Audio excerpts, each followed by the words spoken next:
You are listening to the Savage FINcast, episode 93, Dung, Weiner Hatch. Chicago. A criminal mastermind called Overlord held our city in his terrifying grip. Ordinary cops were losing the battle against Overlord's super freaks and mutants. Then, a miracle happened. When I found him, he had no memory of his past. I helped him find an identity and a life. Now we have a fighting chance. Now we have the dragon.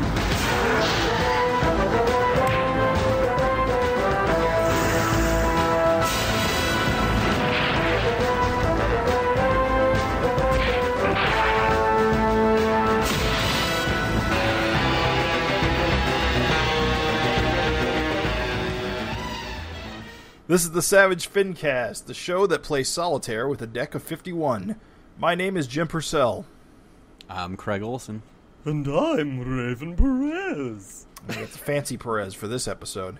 This is the Savage FINcast, the show that brings you discussions, commentary, feedback on all things Erik Larsen, Savage Dragon. We're talking about the latest issues, 248, and also Savage Dragon-related things like Teenage Mutant Ninja Turtles issue 19 of the Urban Legends miniseries. It's fantastic. We have a good time. We always talk Dragon. We always have fun. We laugh, we learn, we love, we pray. You're going to learn something tonight, I promise you, as my cohorts Jim and Craig take you on an eargasmic experience. Guys, take it away. Well, following all that's going to be tough.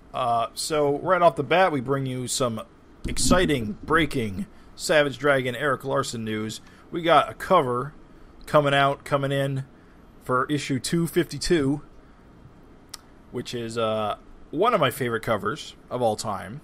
As Erik has slammed us with a salutes the funnies concept, where this issue will apparently riff on popular newspaper comic strips, but in a Savage Dragon kind of filter. For the listener, could you please paint a word picture of the cover to issue 252? Well, in the most basic strokes, we've got Malcolm Dragon holding a bunch of food items on his arms, all the way up to his neck, and he's got his 4 kids running around him, while Maxine looks on terrified, I guess. Actually, I'm just looking at it now. It kind of looks like Malcolm is jumping up and down and crying.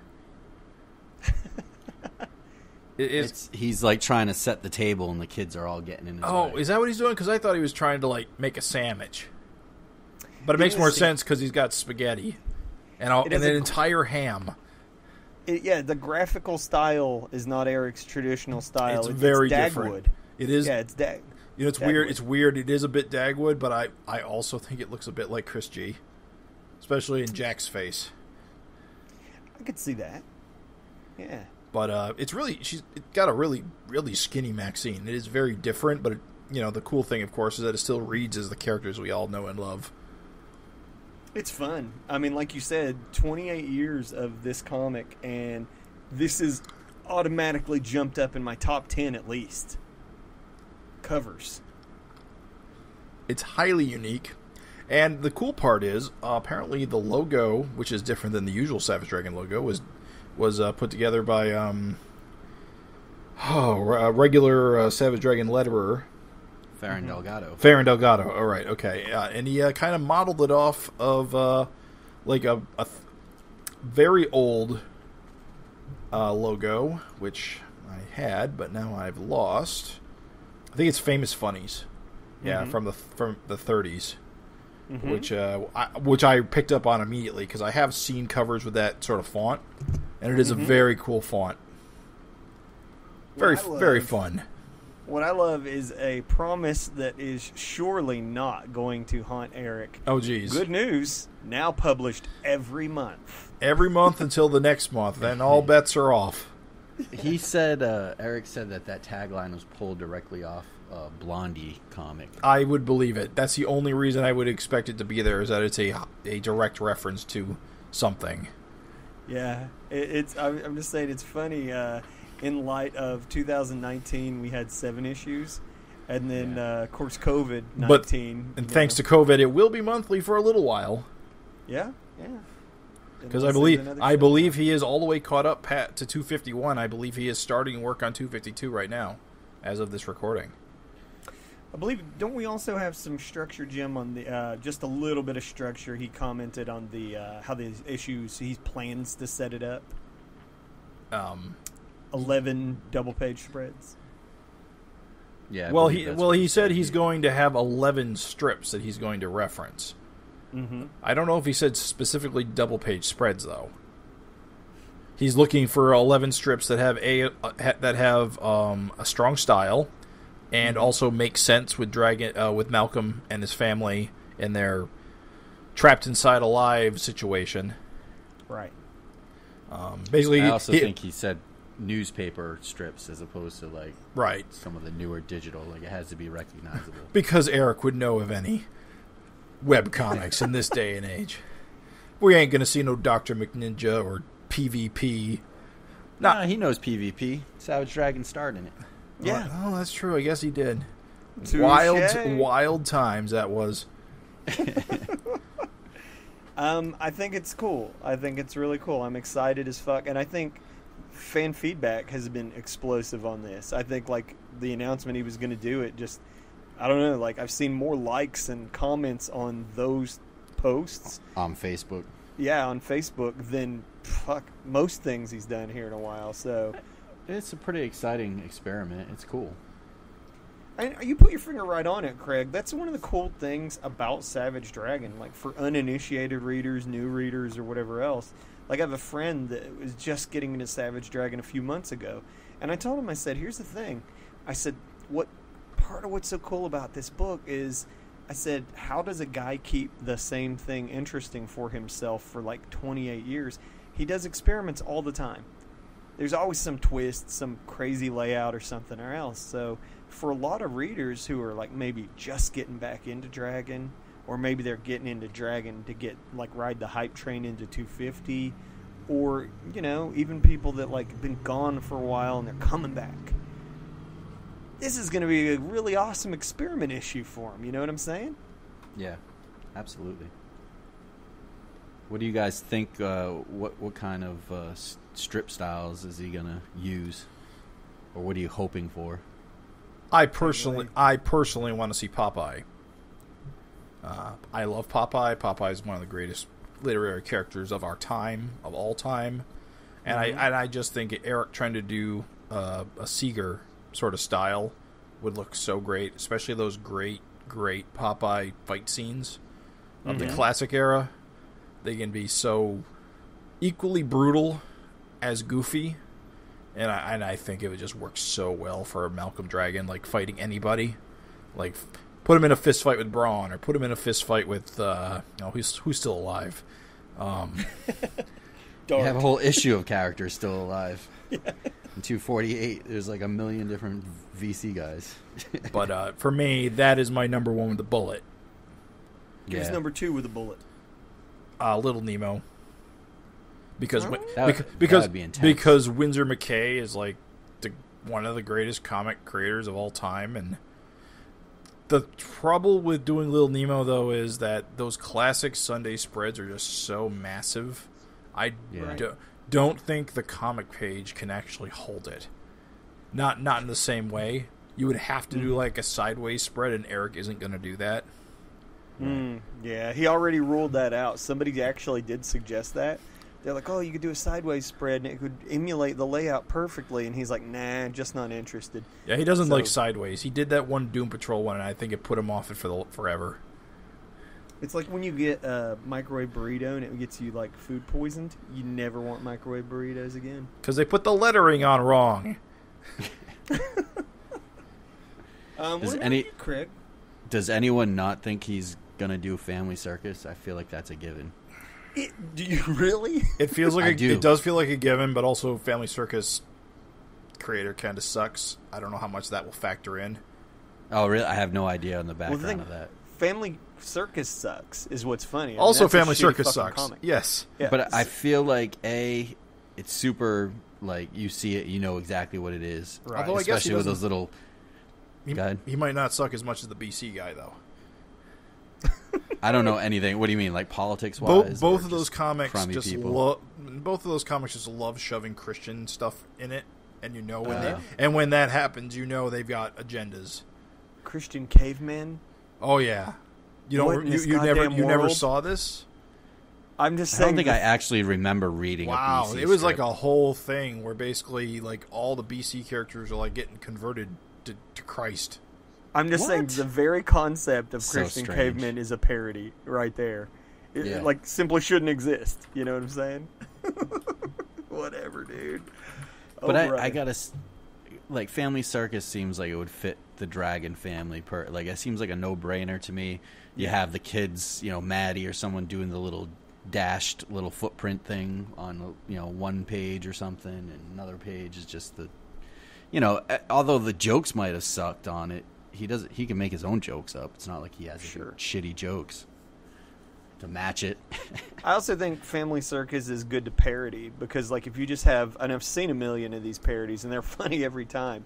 If you have the sentence, okay, for the listener who maybe can't assume everyone knows Family Circus. It's very standard for Family Circus to be presented as a single static image with a typed sentence underneath, no word balloons. It's not even technically it's not even a comic. Yeah, it's weird. Although the Far Side's done the same way and is very hilarious, so we can't say that. They are cartoons. Any rate, I don't want to get in the weeds on that one. All I'm saying is that, like, so basically, you can have a Family Circus comic be hilarious. I know you guys have seen these too, where just the sentence is really fucked up. Like, it'd just be like a picture of Malcolm, and like there'd be Amy there, and like the sentence would be like, "And that's why if you kill someone, you got to say it's a mistake." Right. And I mean, I wish you'd laughed there because that would have been great. I don't laugh on command. But anyway, you get what I'm saying. My name's So, Knuckles, and I don't chuckle. Dennis the Menace has almost the same setup. I know. Yeah, I feel like that's pretty well known too. I like Dennis the Menace more, and Heathcliff. Heathcliff's good, dude. Do you But remember? how do you make... Do you remember what Farside got replaced with? Do any of you remember the name of that strip? Like, in a lot of newspapers picked it up. No. It was very similar. It was right? similar, but it was definitely not as good. Near side. No, but you might as well call it that. But yeah, You don't remember? You're asking us? I'm or- asking. I can't remember. No, I don't, dude. I after there was a golden age where you had like fucking Peanuts, and you had Calvin and Hobbes, and you had Far Side, and honest to God, like after a lot of the legends were bowed out, I was like, I'm done. Man, when did you read newspaper strips? When I was a kid, newspaper strips were like in like flux. The newspaper strips I read were like Curtis and Non Sequitur, which is like I'm just a touch older than you, so I quit reading before you probably were reading. I That's all. read in the tail end of Calvin and Hobbes. I was there when Calvin and Hobbes ended. And Farside, now that I think about it. What do you think is the newest strip out there that's recognizable by like the most people? Well, Boondocks. there's only one. Yeah. Well, That's what I would say. Boondocks is recognizable, but it's more for the cartoon. I don't even know if it's still a newspaper strip, to be completely honest. No, it is. I mean, for me, I just know it as a strip. I don't really know it as the cartoon. Because it's the most prominent strip of modern era for sure. I feel that that's a dated thing, because Boondocks was popularized in the early 2000s. It's 2020. What would you say though? Nancy. Oh well, New Nancy, yeah, New Nancy is absolutely fucking iconic as hell and really good. Oh, good call. What's Jim. New Nancy? I don't know. Oh dear. It's still Nancy. It's same still character. Nancy, but it's it's. Do you know what Nancy is? Yeah, of course I know Nancy, but what's New Nancy? Have you heard of Garfield? All right. So what happened was Nancy's original creator retired or died. I know he's dead, but now he got replaced by a new guy who basically made the strip all about the aunt Fritzy, It's a lady. which is ironic. But listen, I'm not done yet. The story's not over yet. Oh, okay. So during that period where they pushed the aunt to be the main character, Nancy and Sluggo kind of got buried in the plot in I the didn't know strip. that. So that creator finally passed the torch to a new person who is a lady, and she has taken it basically back to basics of the Nancy thing, the Nancy premise, but she's modernized it in such a way that she's made like the way that original Nancy kind of like epitomized the Depression era. Now Nancy epitomizes the millennial era, and somehow Sluggo is still a orphan boy with shabby clothes, because that's how Sluggo roll. Dude, it shouldn't work, but it works so good. Like, if you haven't read New Nancy is fucking fantastic. It is. Where do you read New Nancy? On websites. But I read it on Twitter. I don't know. I didn't know if it was like published in newspapers. Oh, I'm sure I it read is. it on Twitter. Oh, it's published. Yeah, it's Who still buys syndicated. a newspaper in 2020? But yes, you can get it. You can read it daily on if you just Google it, like I'll do right now. Nancy webcomic. And it will be the first result will be Go Comics, and you'll be able to read every Nancy comic ever. Go Comics fucking website sucks shit though. Yeah, it does suck balls. Yes. If you can just follow the creator on Twitter, like just if you Twitter Nancy, search in Twitter Nancy. Oh Comics. wow! I was joking, but it really does go back to 1948. Yes, Go Comics fucking sucks, dude. If you want the new Nancy, just go to Twitter, follow the creator, just search Nancy Comics. It'll come up because it's popular. That's what's funny is that because she writes about shit that people care about, like it's a strip that's like kind of like I read New Nancy and I'm like, oh yeah, it's funny. Like that's a relevant punchline to our lives. And like, man, that's a problem. The strips, newspaper strips, sometimes you read them and you're like, what goddamn corpse was this written for? Like, this is not funny. This is not interesting. Yeah, like, I guess they have to come up with something like daily. It's hard. I'll agree. That's the challenge of comics in general. I'll agree, but at the same time, it's like sometimes it seems like I just don't know who the hell they're trying to appeal to. You never like, worked daily, right, Raven? I never worked daily. I was delivering strips 3 times a week, and Right. strips are hard because like you got to be succinct. You can't drop a lot of word balloons, and so it's some of the hardest like comedy that you can do. But that's still if that's the beat you choose to walk, you got to walk it. And so, yeah, strips a lot of them are really shitty. We got in the weeds bad, though, dudes. Like, Nancy is good, and you're number one with the bullet. I also like Popeye. What about you, Craig? Yeah, you've been oddly silent, Craig. Well, I said probably Family Circus would have to be on there. Okay. But, Number 2 with the bullet. I know Jim brought this up off the air. Mm-hmm. Beetle Bailey, like a Super Patriot Beetle Bailey or something, would be kind of. Well, that was my initial suggestion. Is do Beetle Bailey as like a SOS sort of a side thing. Super Patriot Beetle Bailey. Be about have Daredevil be the Beetle Bailey and like Super Patriot be the Sarge, or something like that. That's good, dude. I like that. I like that a lot. I don't know. Although I mean, guess there's I just so many. guess now that I think about it, Super Patriot isn't SOS anymore; it's Freak Force. So I guess you could do it as a Freak Force thing and have Barbaric be the Beetle Bailey, and Super Patriot be the Sarge, which would be funny because that would mean the roles are reversed. The big guy would be the lazy one, and the skinny guy would be the. See, just the ideas just come. You could do a Thor Hagar or something, Yes, dude. or Yes. Hagar, however they say it. Haggard, the Is horrible. it Hagar or is it Haggard? It is Haggard. At least I believe it is Haggard, unless I've been. I don't know what you would do with Mother Goose and Grimm. Ugh. Nothing. Nothing. Nothing. The Terrible. Lockhorns. Lockhorns would be funny. They're just two miserable people. It's But funny instead, because they're miserable and they hate each other. but instead, it's like Malcolm and Maxine, and they always end up fucking. Same deal with Andy Cap. Actually, that makes more sense because then you can do that big punch balloon, except it's sex.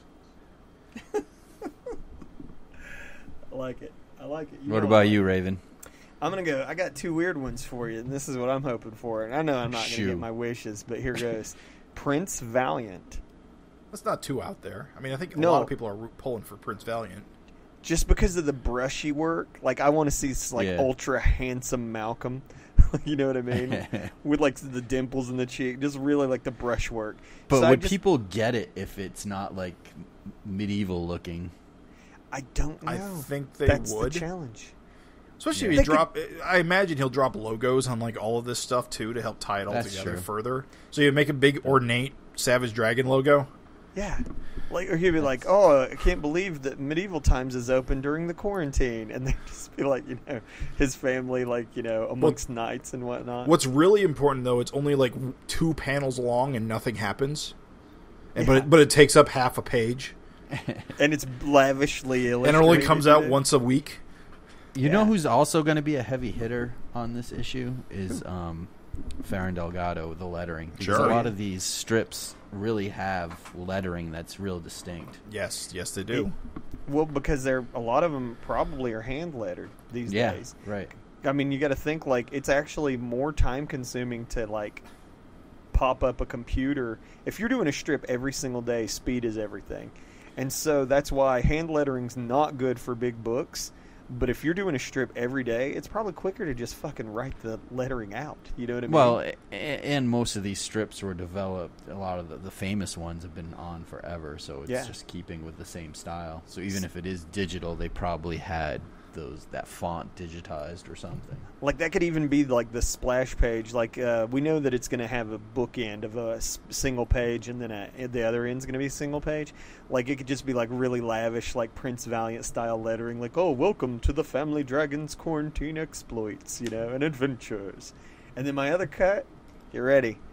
You'll never guess it in a million years. Ziggy. How would you do that though? Who would you make a pinhead? That's not my problem. That's not my problem. I just want to see sure it. isn't. I just want to see it. I want to open my Savage Dragon Funnies salute to the funnies, and I want to see how Erik works Ziggy in there somehow.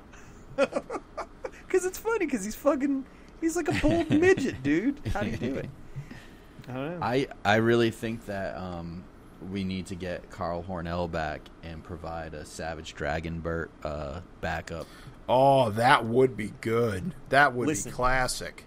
While you're saying that, Or just Erik does it. I just wanted to say, while you're saying that, Craig, it brings up a beautiful point that I think we should bring up in our discussion of this issue, because Savage Dragon is one of the only comics going in North America with such healthy back matter, like post-issue. Sorry to pop on you guys, I could hear that one. But oh, God damn it. I did it again. I am so sorry. Gotta say something to say post. Yeah, people in their car, I apologize. But post-issue back matter, you get past the story and you get to read all these awesome strips. And we do have, what's funny is Savage Dragon's been going long enough that we do have famous strips associated with Dragon itself. There's Dragonbert, there's G-Man, there's Desperate Times. Megaton Man? Megaton Man? I mean, am I missing one? Probably, but yeah, probably. There are a lot of them. I'm just saying you don't have to I guess, Dragon... like those Night Watchman strips. Oh, Night Watchman? Yeah. You don't have to drag in like Moonbeard and Brandon Draws and stuff. Although I do love those. I understand they're new. And if you're going for legacy salutes, like, oh man, I just feel like it would be a real missed opportunity to not throw a nod. At least a nod. Like in the background, have a Hitler's Brainburt. On a shelf. Yeah. Or like a G-Man t-shirt on one of the kids. Or the Desperate Times crew. Yes, dude, yes. Very fantastic. That would be cool. I'm excited. Well, so, man. Yeah.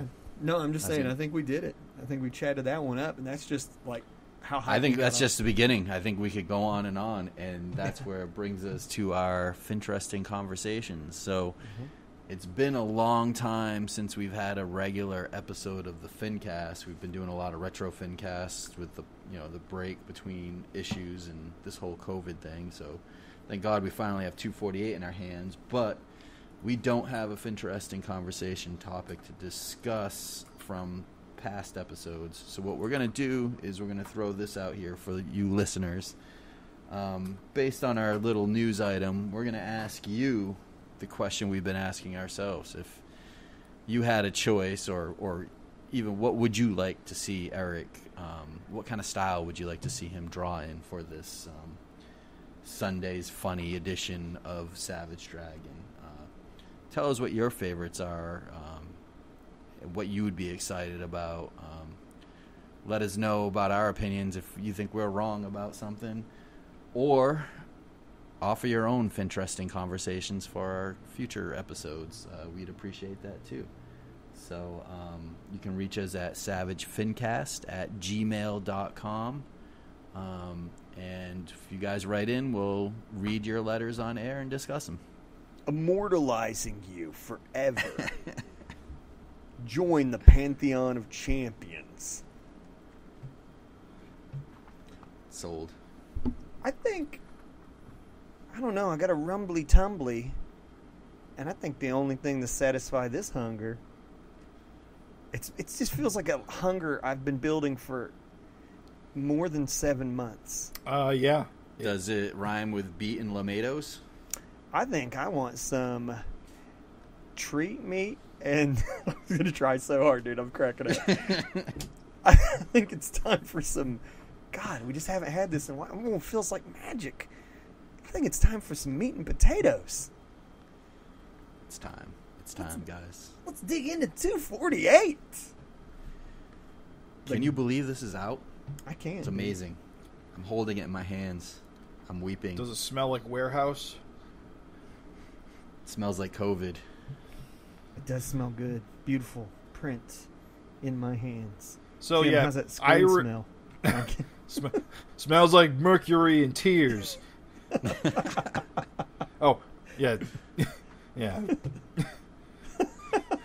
Sorry, I meant tears in general, but then I thought, wait, these are probably built in a sweatshop, so it's probably more literal than I thought.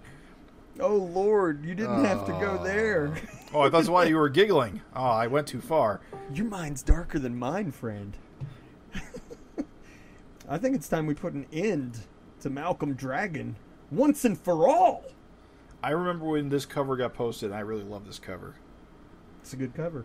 And I believe we, at the time, mentioned it was somewhat kind of an homage to like a Juggernaut X-Men cover. Right. I don't know the one specifically. Is that true? Do we ever find that? I think it was just a similar motif, not so much like a direct homage. Right. Because it seemed like it would be a odd choice. But character ripping picture of other character in half is, I think, something that's definitely been done before, but has it been done as well? You be the judge. I love captions on the cover. Oh yeah, me too. Yes. And titties. I mean, titties should talk. I mean, characters should talk. I don't have a problem with titties. I think this is fantastic. I love this cover. I love the silhouette of the, vicious circle minions at the bottom. Like, yeah, they're really vague. One of them's got googly fingers. Galaxy Brain quiz. Who is that? Who's at the bottom? Nobody. Yeah, No. They're Samurai. amorphic Samurai's blobs. definitely in the middle. Get out of here! How do you know that? The hair. I mean, she does have similar hair, but Yep. I mean, I'm sorry. I know. She does have hair. I'm sorry that I know and you don't. That's all. Don't be jealous. That's Samurai right in the middle because I'm so cool and I know. And also we have those are the claw hands of. Just kidding. I can't keep it up. I'm about to laugh. I'm about to ruin my own bit. I love that he's still doing the taglines on the bottom. Yes. Like the Gathering Storm and stuff. in That's cool. fact, I want to say 252 is the first one without it because it's doing its own thing. Yeah. Because that's been happening for like a year at this point. It's been great. Good stuff. Yeah, it started in 244 with the Powerhouse issue. What is Josh Eichhorn, real estate novelist, a reference to? Okay, No idea. I can tell you. Yeah. Go ahead. Okay. It's a Piano Man reference. It's A what? Piano Man by Billy Joel. It's a lyric. Gotcha. That is the only time, the one and only time Billy Joel knowledge will be a positive in your life. Wow. I assure Wow, you. you're I just assure shitting on the you. man, aren't you? I am. Son, let me tell you a story. When I was 12 years old, I loved Billy Joel. And now I'm a grown-ass 37-year-old, and I still love Billy Joel. I don't buy it. Goodnight Saigon is a banger. I think it's an act to try and get chicks. I walked Believe by me, Billy Joel no once. girl on earth likes you because you like Billy Joel. Billy Joel's mom. Come on. Listen. I won't hear it. You hear me? You don't badmouth the Joel man in my house. You go to any bar and you play Piano Man, and all the chicks will sing it. But yes, if it says real estate novelist, it's probably a Billy Joel reference. Because All that right. is a very prominent line in that song. Well, that's a good cut. I'm glad somebody knew the story. And more interesting to me than anything is that Craig walked past Billy Joel, so that's dope. Yep. I do think that's cool. Was he coming out of rehab? No, I was working in Boston at the time, and he was right near my work. He was just walking with some guy. I don't know. I noticed him right away. I'm not a fan or anything, but I was like, oh, Billy Joel. I'm surprised. That's my story. Being a music man. That's why. He's got What taste. more than Elton John? You know what? I think I was burnt out on Billy Joel because of A, the 80s, and B, because every time you're in a bar and someone puts on one of his songs, my eyes just want to roll in the back of my head. When everyone's singing along, it just annoys me. Italian Restaurant Because is I am such a happy, cheerful dude. Italian Restaurant is my favorite song of all time. I am not a fan of dueling piano bars and things like that. Just not a fan. I was going to say, what Roger Rabbit scene was that you were in that had dueling pianos? There's dueling piano bars. If you look for them, you'll find them in every major city, and it's like a tourist thing. And I do not Not want a to be fan. in that. I don't want to see Sounds that. like paradise. Well, that concludes the Billy Joel cast. Back to Savage Dragon. I love the cover, but brothers, I feel like we're treated to not only an awesome interior splash of Dart and the crew charging out a Stronghold Penitentiary, but then this double page spread. Oh, just the sheer amount of characters. yes, dude. There, I love that first page. I like the spread, Yes. but I love that first page because you got the Stronghold Penitentiary in the background, like Dart's wild eyes, like just flying at the screen. I mean, you open up the book and you're like, God damn, like they're breaking out, Coming at you. It's awesome. it's weird that how they get to keep their superhero suits in prison. Hey, dude. I didn't want to see a bunch of assholes in orange jumpsuits. I'm glad. I don't know, because remember, because this happens all the time. Stronghold Penitentiary breakouts. That first big one, remember the one where Star and Dart had to get rescued by Mighty Man? I think they were all in prison jumpsuits in that one. Yeah. And I love that one. I think a lot of these characters weren't in the prison; they were breaking them out. Oh, that makes sense. Maybe they brought their costumes. I don't know. Oh, yeah, there you go. Well, But, they definitely confiscated Samurai's underwear. So, I don't think everybody was allowed to have all of their superhero costumes, Jim. But we got some faces that we haven't seen in a while, like Roughneck, who is not Roughneck. I'm a fucking idiot. Rogue Trooper. That's Rogue Warrior. Rogue Warrior. God damn it. Rogue Warrior is such a cool design because he's kind of got a dragon thing going on, and I guess he might even have a kind of OMAC thing going on too. Yes, dude. Yes. Do you remember when Dragon dressed up like him? That famously. With the red paint on? That Yeah. and I think that was like the first time he the character was created specifically for that gag. Dude, I want to say one of the best gags of all time is him just hiding his fin in that mohawk. Yeah. I love it, dude. and then Super Patriot touches him and then his fingers are covered in paint. Yeah. You got the green smudges after, the red paint came off, and you saw the green underneath. But I think he's a cool design. Well, he's a cool design Yeah. because he's a dragon design. But I think, He's a tough dude too. in a book that is running out of tough guys that Dragon can fight or Malcolm can fight, I think Rogue Warrior would be a good choice to beef up a bit. Dude, there's goddamn Braun, speaking of that. Yep, Braun's here. He's a big boy.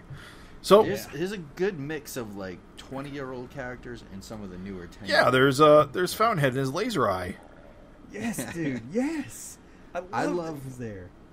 I love like the African American woman. I think she's just Warrior, actually, the one that kind of looks like the femme fatale Marvel character. She's got cyber braids. I thought she looked a lot like Battle Axe from, the ass down.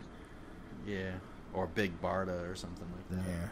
Who's my boy with the exposed brain? I love him. He's Malcolm era too. Yeah, he's kind of the one on the right in the double page. Yeah. Yeah, I don't know him. What's his name? Split head. Is that his name? Yeah. Dude, he's goddamn awesome. So on the first page we have Dart, Fountainhead, Ironjaw, who's cool. He's kind of a newer guy. We see Ragdoll's pants. Remember that guy that looks kind of like Raggedy Ann? Oh, that guy? We see his little stripy pants on the first page. That's right. Roadblock, who's been around forever, who's kind of like that rock guy. He's kind of cool. Of course, Rogue Warrior and Samurai. We talk about that tech head guy, who's like the green robotic head guy, who's just always in the background as kind of like a scribble. Right. Yeah. The guy he's in like Rogue Warrior's armpit. Yeah. Then we see Lightning Bug. I mean, I thought she reformed and joined the SOS. I guess she lapsed. Back up at 200. Remember, she was like bad, and then they were like, "Oh, you should join the SOS." But I guess she, like you said, didn't work out. I fell on hard times. Who's the Medusa-looking character? Wild hair. Is she new or is she old? No, I believe she was in Freak Force a lot. Oh, I want to say. And then there's this one guy with the tentacle wrists. I think we've definitely seen before. Yeah, that's Wrath. He's kind of like Omega Red. Yeah. I want to say his first appearance was maybe like 100 issues back. I think Green Fire guy is brand new. No, that's Bile. He's been around. He's just always in like that group of baddies. Never gets his own real screen time. Is this a Magma Lord's legs that we're looking at? I thought it might. Yeah, volcanic. It's the woman, right? The Volt. Yeah. She's unique too, right? Because like she's not really a freak. She's just from the race of underground people. The Magmites or whatever. There's two different guys. I forget. She's either one or the other. It's two different races. But it is cool to see all these villains together. These breakouts are always fun just to see. Of course, it also sucks because Chicago's got no one to stop them this time. Because everyone got sent to Canada.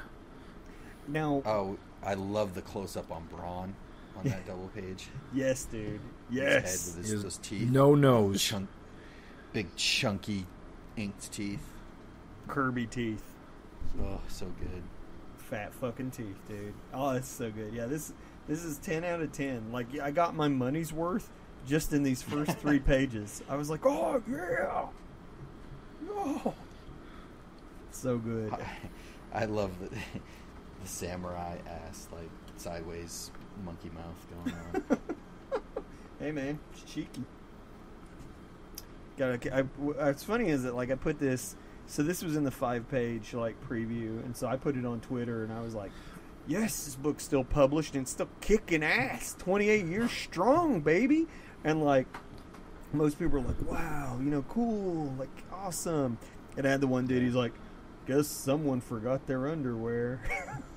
I was like, "All right, dude, come on now. It's not Where's Waldo with vaginas."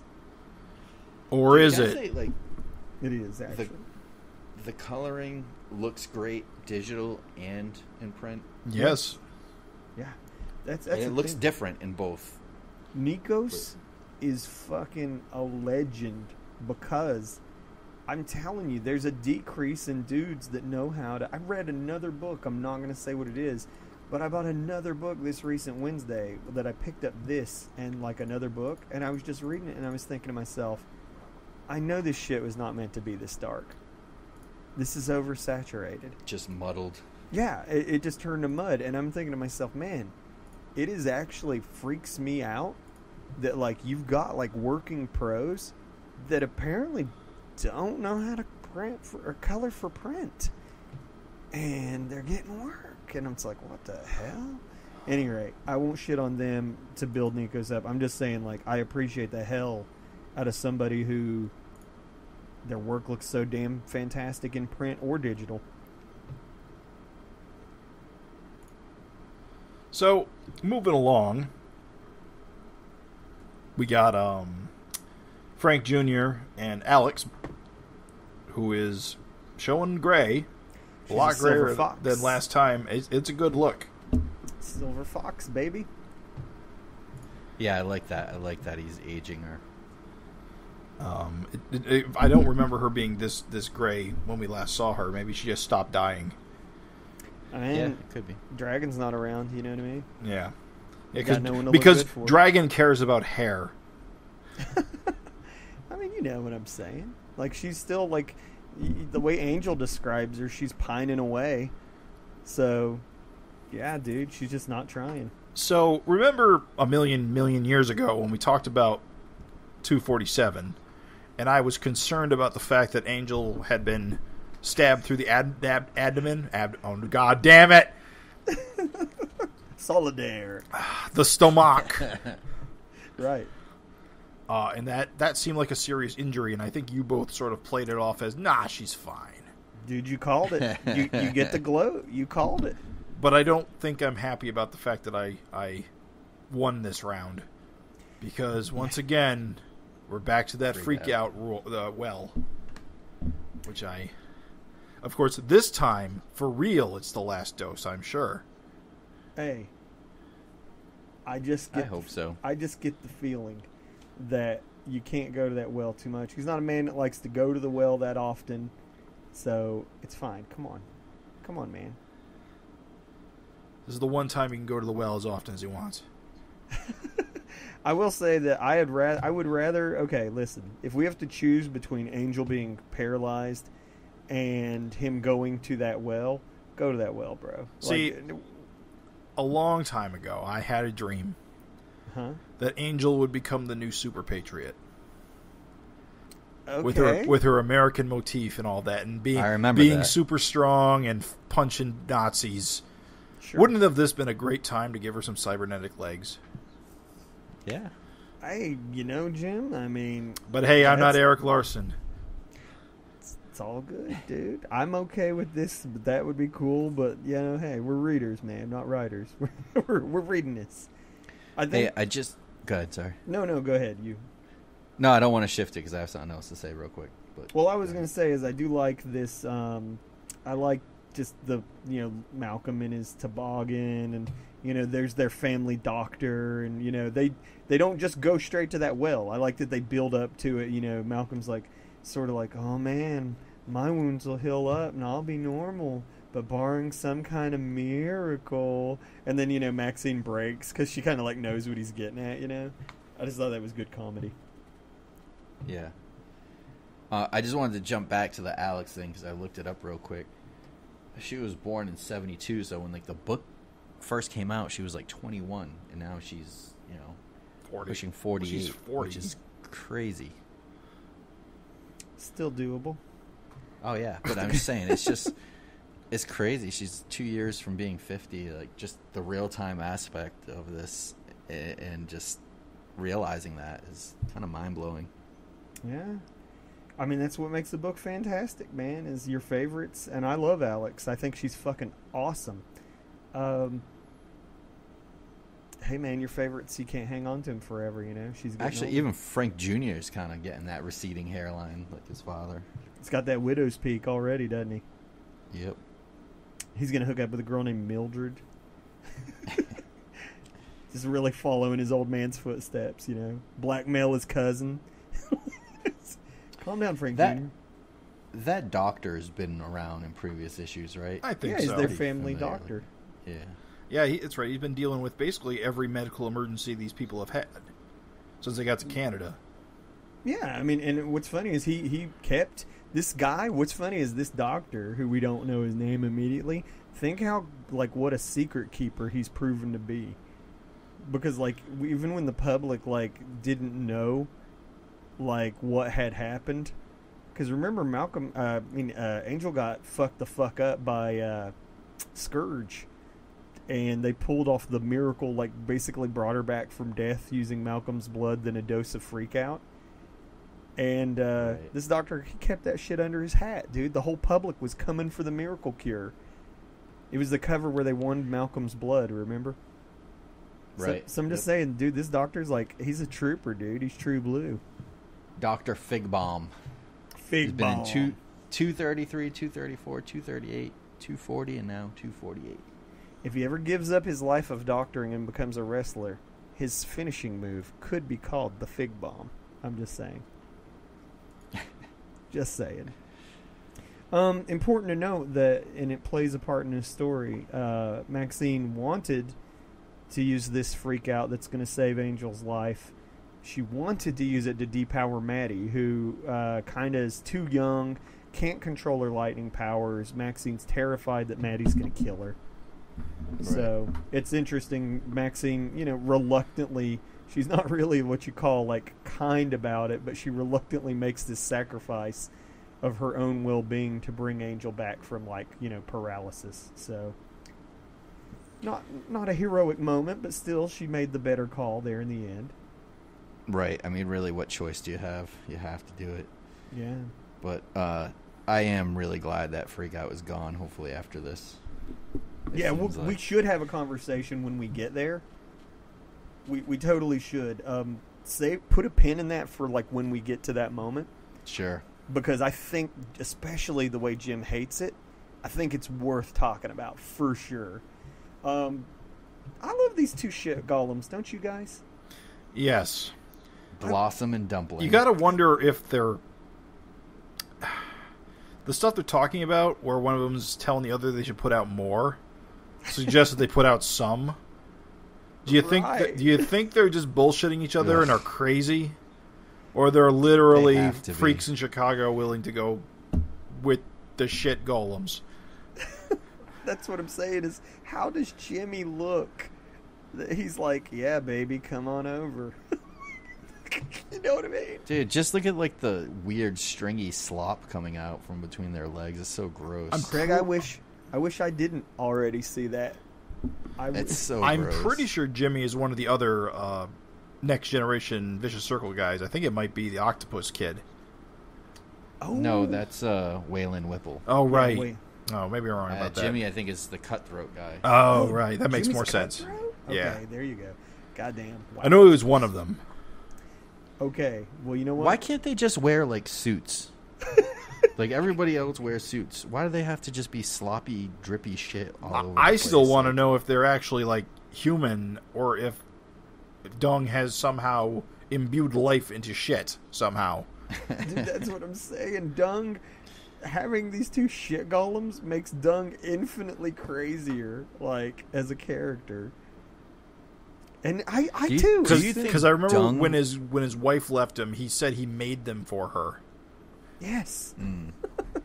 Do you think he made them for her because he cannot get out of his suit?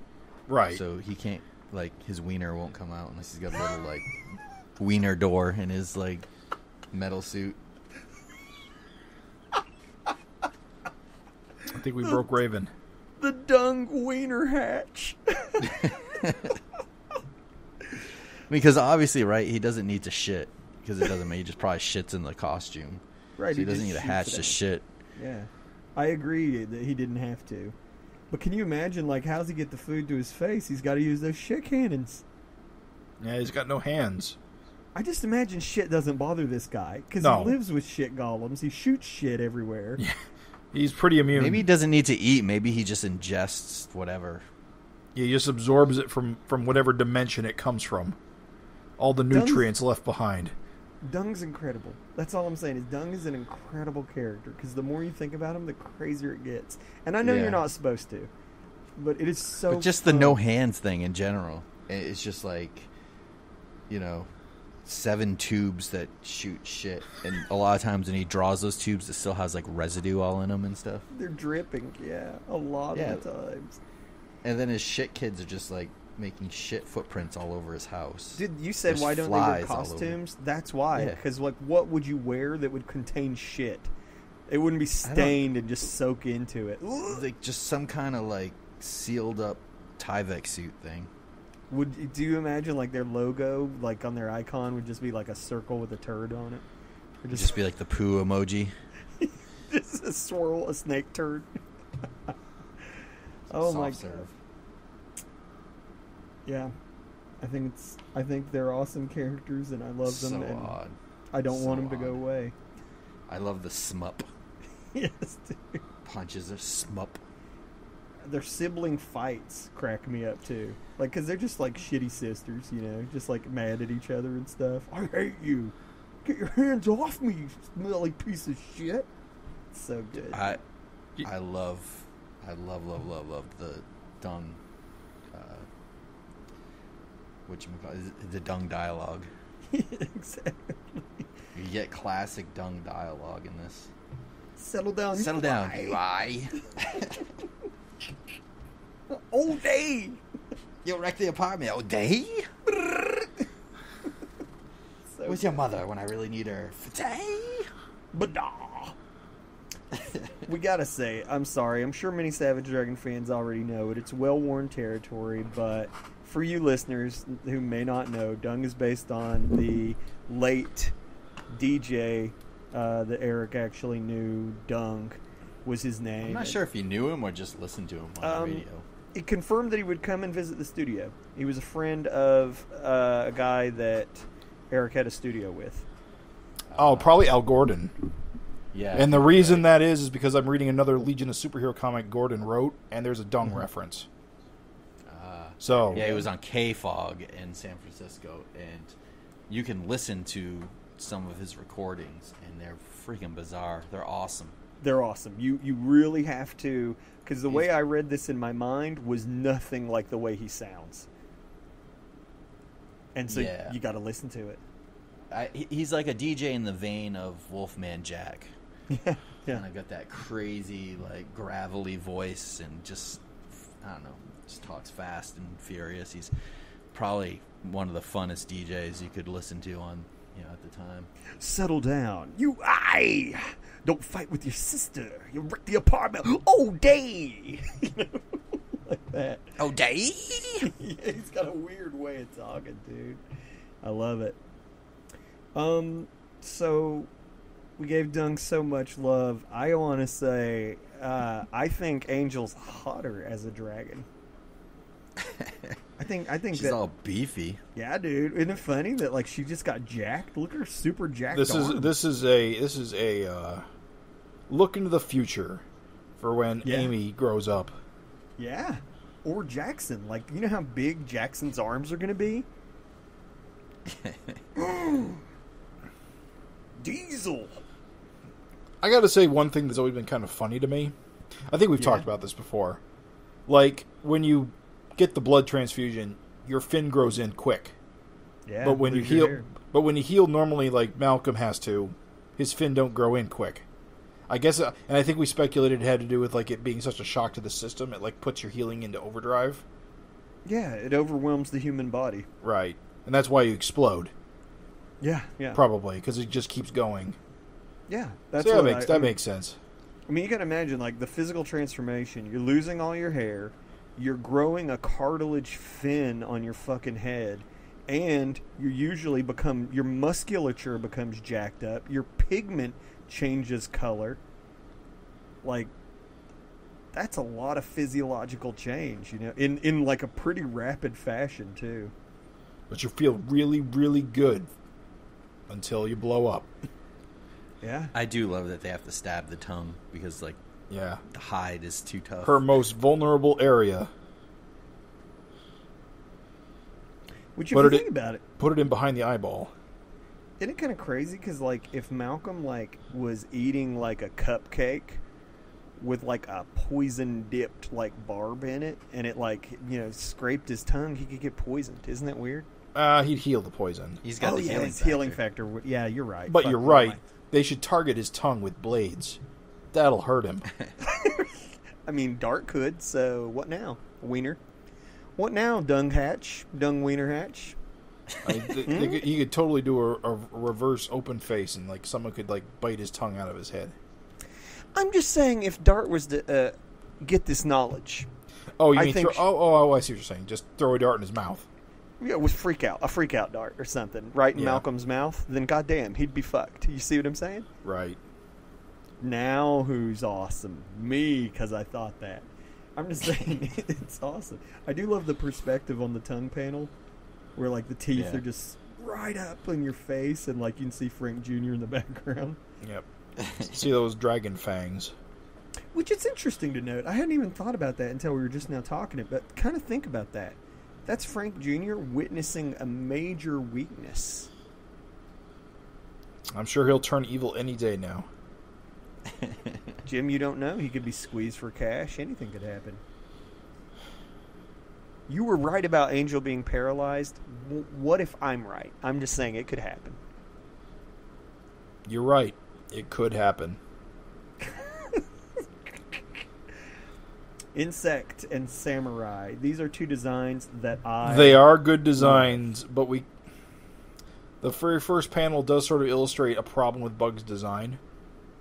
What? Look. Is it insect or bug? It's insect. It's insect. Did I say bug? You did. All right, insect. Look at her head. Look at her face. Yeah. So Which end is up? the chin is facing the left of the page. Well, because obvious. she's been punched. But I'm just saying, at a glance, you can't really tell. Jimothy, I disagree. You could tell because it's got the little pointy eye things. It's also smaller. Her mouth is smaller than. But that the could just be dome of the- perspective. But it's not. But it's not. I don't think it's a problem. I don't think it's a problem. I think it's fine. I love how it opens up with stupid cunt. Yes, dude. Ram. It's pretty extreme. I gotta say, I do love that they're getting screen time. Yes. I love that some of these characters who we see a lot of, but we don't get a lot of dialogue from, are getting some screen time. I hope they become like the next, Skullface and Cutthroat. Yes. Like Dart's right hand people. I feel like Samurai kind of has been. Yes, dude. But I want more story, man. I want to, what's under that mask? What's their story? You'll see one day. Like, that's what's cool, is that, like, or maybe you'll never see. But You might not ever. You There's might- a good chance of both. yeah, you might not ever see, or one Like, what's day. their powers? We've It's seen unclear. Insect do stuff. Insect can wall crawl, can't She can, like, stick. Yeah, I think so. Which would make sense. Samurai, on the other hand, I've never seen her do anything other than just be strong. I think. Or am I Like, wrong? what's that gas mask about? Does she have, like, problems breathing or something? Is she, like, horribly scarred?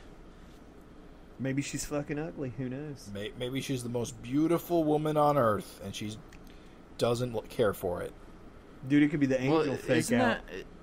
wasn't that kind of like one of the theories floated with, like, Dr. Doom back in the day? It was Right. like he had, like, a small scar, but he was, like, a handsome guy. Right.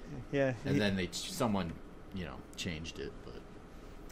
Yeah, they went and retconned it, but the small scar ruined the perfection of his looks, and so he hid his face. Which is a way better Yeah. reason. Yeah. Way Someone to be better. So vain.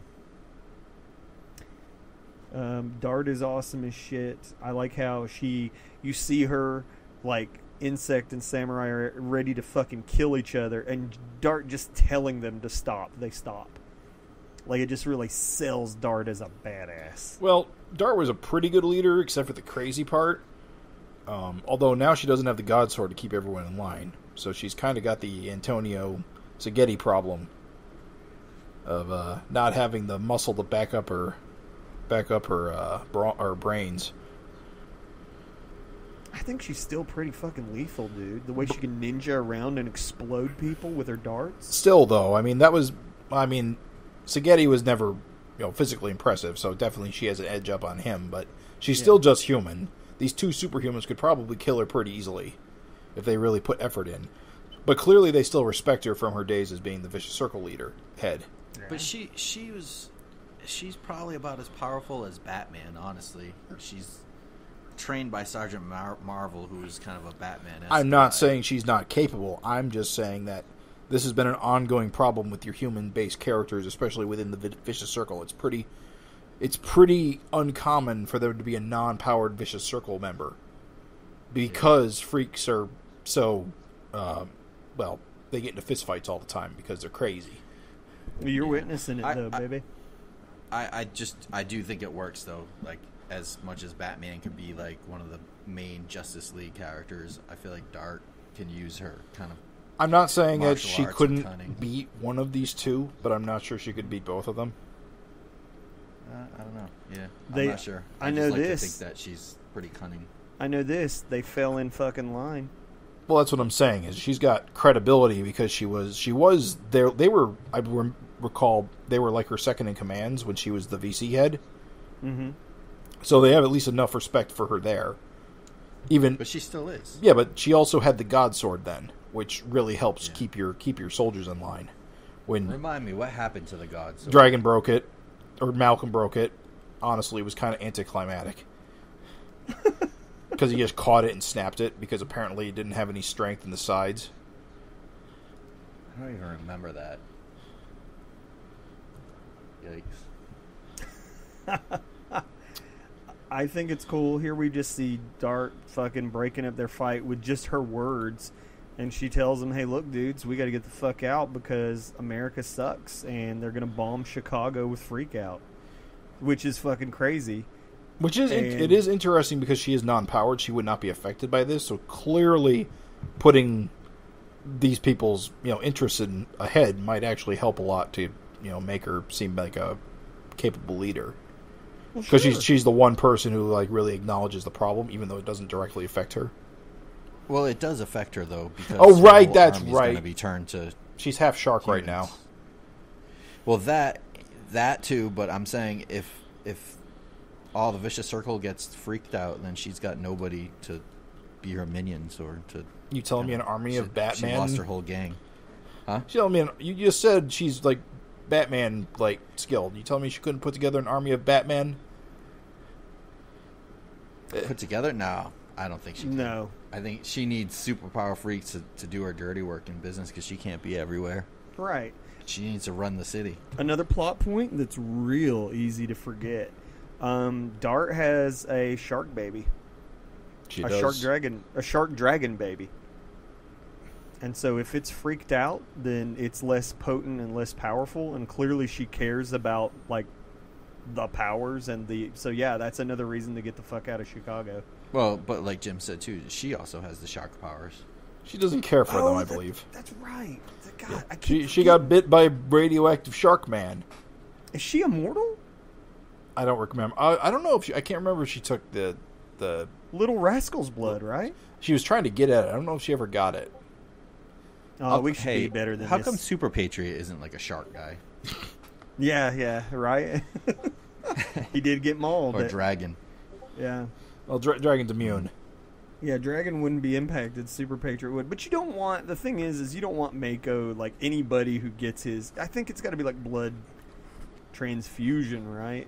You can't just be I'm making a joke, but I actually can't remember how she got her shark powers. I'm going to get on the wiki and find out. Yes, please. Right now I know I'm pretty sure she got bit by Mako before she killed him. Yeah, when she cut him with the God Sword, he nicked her. That does the Gavins and the Welsers of the world are going berserk right now. For the listeners. But you're right. If that's the case, why only her? Those are two super New fans. people are like, who are the Gavins and Welsers? Yeah. Those are just two super fans. Gavin is the editor and maintains the wiki, and Welser is just a bum. Just a bum. Just a dirty bum. No, he just knows his shit too. So we can buy a little screen time for you while you do your research. I love Little Finn Malcolm being in the book. I love it, dude. I wasn't sure we were going to get it when he had the little hat on. Yeah, I thought it was folded over or whatever, but here it is. And Maxine clearly still relying on alcohol. Clearly drunk. Here. Yeah, just hiccuping a lot, I guess. Yeah, and just being weird and corny, look at your little fin. And he's like, I can't. It's on my head. I can't look at my little fin. Knee sock. Just kidding. Crab meat. I'd love to crab meat. Those pet names are off the hook. I am not a fan. Mostly because of how bad they are. Shut up. Is this how couples talk? I don't think I'm into that. It is. It is all the time. You just don't know what love is. Until someone calls you crab meat or dog food, and you just don't know. That's how you know you've really reached a new level. See, first there's physical intimacy, then there's emotional intimacy, and then there's incredibly absurd nickname intimacy, and that is the third and final. That's how you know. Erik is signifying to us that these two are at a level of love that most of us will never achieve. They can call each other dumpster fire and they stay together. Yeah. It's okay there, skin flute. You know, that's what they call each other, little nickname. Whatever you say, Beaver Dam. So, but yeah, I love that we got the Paul Dragon Malcolm, like, with the little fin. For, again, new listeners, it's a classic Savage Dragon. It's not it's not exactly like the Paul Dragon fin. The Paul Dragon fin is more of a ridge. Right, it's like a poop laid across your forehead. It is, though. I'm sorry. It's like if somebody rolled dough and laid it right up the middle of your head. That would be. But it's weird because he's got certain angles back in the day where he turned his head and it looked flat, but then like straight on it looks like wide. Yeah. It is weird how he reads more bald with it so short. He doesn't, because these guys don't have hair. Dragon and Malcolm have never had hair, but, you never really think about it because you got the fin taking up the space. So, I love that we get the return of Malcolm's childhood chums. Yep. Dude. Yeah. Way the fuck overdue. Finally, the Johnson twins. Johnson twins have arrived. And the Janies. Okay, Craig's going to say that he's won the bet, but I have a follow-up. What? All right. What? Okay, clarify that for listeners. Wait. So let's just talk about the long-standing. Yes, please, because nobody's gonna Johnson know. twins, who I like to bring up every other episode because I really wanted to see them come back, right? And I wanted to see the messed up Johnson twin. What's his name? Is it Mark or which one is it? Peter or Mark? Peter is the ugly one. And Mark is the handsome one. So I need to know why these kids are like they are. Why is Peter all messed up?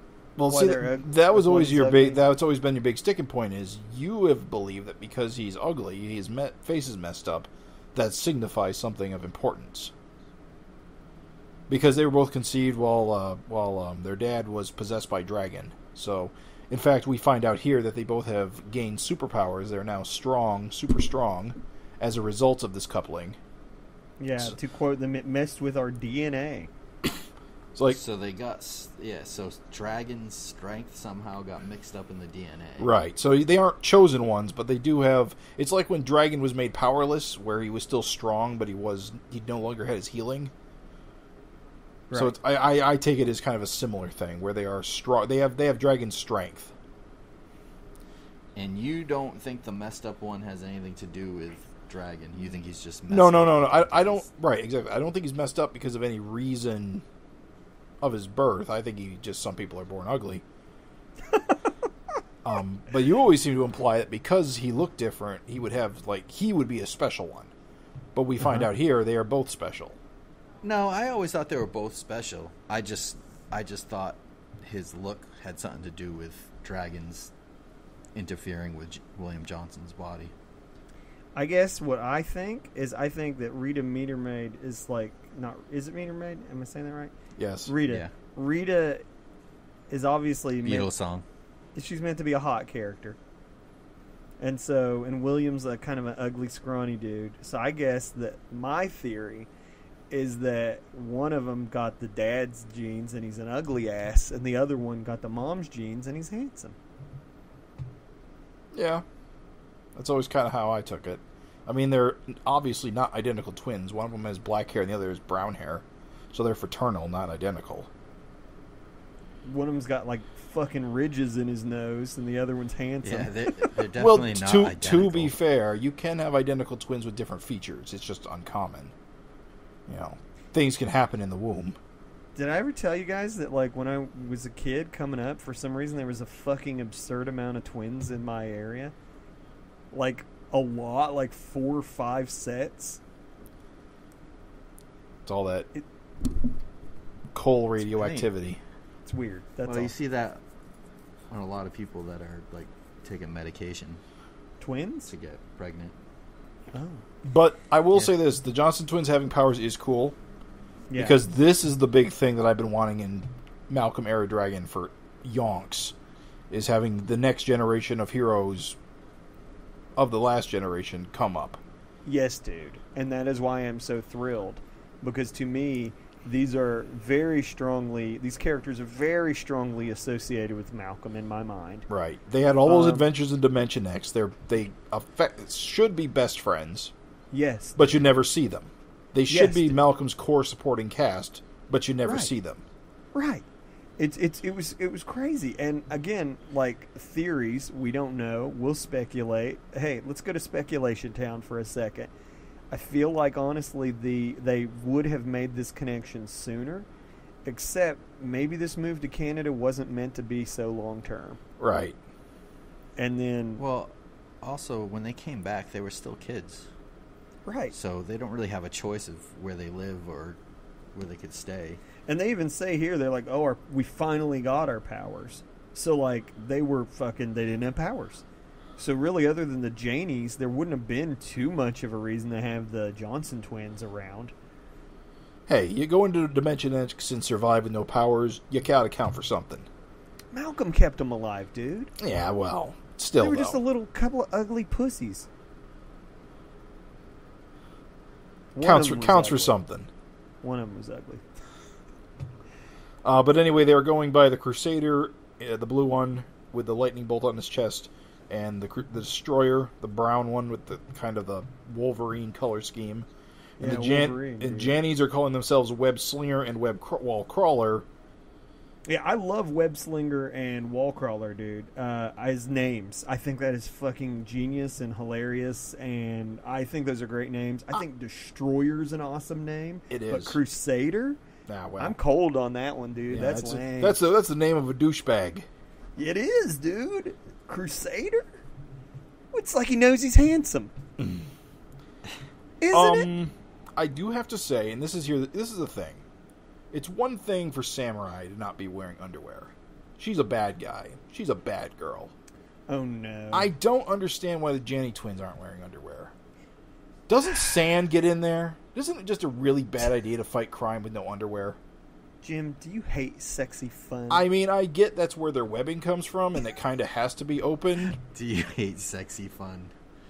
I thought it was a fair question in light of this criticism. Maybe if the Johnson twins arrived in Speedos. Oh, jeez. The old equality argument. They're hot already. Do you tell me these dudes aren't sexy bastards? One of them? I'm just saying One of 'em? they're not going to get sand in their buttholes. Yeah, well, if they shot webs out of their dick holes, they'd be have no underwear too. So, but they don't. But they don't. I disagree. I think your argument is invalid. I want to say two things. I'm amazed that there's still two Jannies and Erik somehow. It is killed so them off. great. I love the Jannies. You call them the Janny twins, but they're not twins. They're the same fucking person. Yeah. Yeah. They're both quarter god, half Spider Woman. Yeah. They both call themselves Janny, so it's like impossible. Yeah, to the tell funny them thing apart. is, I don't think they actually are going to distinguish which one's Web Slinger and which one's Wall Crawler. I'm pretty sure it's just interchangeable at this point. Yeah. And why should they? I think it's kind of funny. You really don't know who you're looking at. I hope he has some fun with that down the road at some point, like narratively. Like, you just don't really know which Janie is the Janie that you're dealing with, and they're even just call Also, each other. They don't have noses, so really Ugly Johnson's really in the winner column here. I mean, is the he? other I want to see a close-up of him. Like, you know when Erik usually opens up books, the first page has got like a real close-up detail. I don't know, that fourth panel is pretty close up. Yeah, I just think he's got ugly ridges on his nose, dude. He's got a wide nose, yes, and he's very chiseled. He's gotten more handsome over time. When he was a kid, man, he looked like a toad, I swear. If you look at, like, I want to say around the issue 70s or something like that, when they were kind of like toddlers, he looked like a 1920s Chicago gangster with a body of a toddler. He grew into his ugly looks, dude. See here? I'm the ugly one, see? I'm sure we'll grow to love him if he lives. Yeah, I think he looks definitely more handsome, but he's still got his ugly, rigid nose. I hope they have something more than just super strength, or just at least their characters developed really well.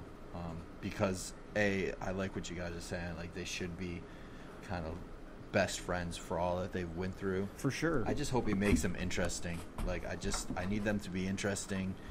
They're kind of like, they're heroes. They don't have any masks or anything. Their suits are kind of weird, but they are based exactly on the old kind of Paul Dragon comic. In fact, I think that lightning squiggle is very familiar to me. I think in a previous reprint of like the first appearance of Paul Dragon, I think that exact costume appears. Verbatim. Yeah, both of their costumes are exact. Yep. From the old. Which I love. I think that's a great take. I want to say that I do think both Crusader and Destroyer have awesome costumes, even though they're simple. They kind of like look basic, but they still have a good look. And a reader pointed out in the Facebook group that Crusader has primary colors and Destroyer has like secondary colors, which I think is very cool. It's a cool little touch. I like it. And of course, Maxine can't wait to get into a big sweaty heap. Well, remember, important to note, because I will bring this up later. At this point, she was drunk and horny. And believe it or not, that's story arc progression for Maxine. So we'll bring... I'm not joking. We'll bring it up later at the end of the issue. So this is a sweet panel. Normally I criticize like photo usage or whatever, but I think this looks really cool. I think when you use it... Oh, yeah, that is just a photo. Yeah. You're talking about the scene with the back jet in Chicago, dusting the freak out. That jet is not a photo. Yeah, oh no, that's drawn. But that is a series of lines. I love the use of this here. He's done it before, like when Malcolm went to the airport or whatever. So actually, I think like Larsen makes good use of it. But yeah, man, kind of an iconic moment. Like here's Chicago, been just decimated by freaks since when we started. Like that cheat. And 19 Jesus H. Christ. Yeah, like 28 years of Chicago being like just decimated by freaks, and boom, dude, freak out. Like no more freaks. I feel like, all right, this is gonna sound really dumb. I feel like, how do I even phrase this? You know what chemtrails are? Yeah. That conspiracy theory. This is literal chemtrails. I feel like that would have a very large psychological effect on people. To get gassed, even if you're a normal person, you don't know what the fuck you're breathing in. True. What if you had a a secret mutation that you didn't know about that was keeping you alive? That was always the argument for why not to do it, is they didn't know how it would affect everyone. Well, I mean, we'll see that in a couple of pages going forward. Like I remember during it caused the death of a certain character. During the Vanguard backups, Rock temporarily lost his powers and he had a freaking heart attack. Yeah. As a result. And that has always been the excuse, kind of, in the pages of Savage Dragon against, making people normal. Because somebody might die, I mean, think about like the guy with fucking horns for eyes. He got lucky. That when he got gassed, like something wacky with his eyes didn't happen. Like he wouldn't have fucking eye stems hanging off his face or something. But I also think it just proves a point. I mean, I think like what try to do with Dragon, and even what Dark kind of said in a couple of panels before, is kind of like the country's in the hands of bumbling, inept lunatics. So, we're at a point where kind of like just that kind of reasoning is out the door. You're like, right. Trump would totally authorize chemtrails to own the libs. I'm just saying it's... I mean, in a comic book setting, yes, I think that's what it's implying, is that we've got to do this to keep the aliens out and the freaks out and make America great again. Yeah, it ties right into the narrative, is what's so funny. Like, what's funny is it's not even like social commentary. It literally just fits what's happening in the comic. I love the coloring of these kind of chemtrail, green, bubbly, cool. I love the panels of the worm ring. It's like all those different guys, whatever. It's, I don't know, worm eyes, worm whatever, ears. Like a fluke man. They all have names. What is it? It's Leaping Larry, but then it's worm arms, worm ears, worm eyes, and worm hole. Are these? Is this Uglies Incorporated?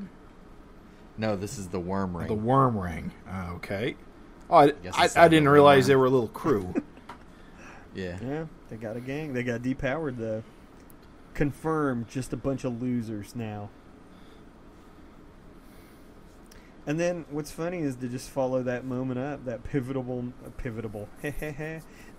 moment with kind of another bombshell. Just bombshell after bombshell. That's what makes 248 like a barn burner, dude. It's just bombshell after bombshell. Like, it would have been enough to see Chicago de-freaked, like depowered, like with a huge problem plaguing the city for the entire 28 years of the book, just removed in a few panels. And then we, like, the very next page opposite, a character... But it's even more than that. This whole issue.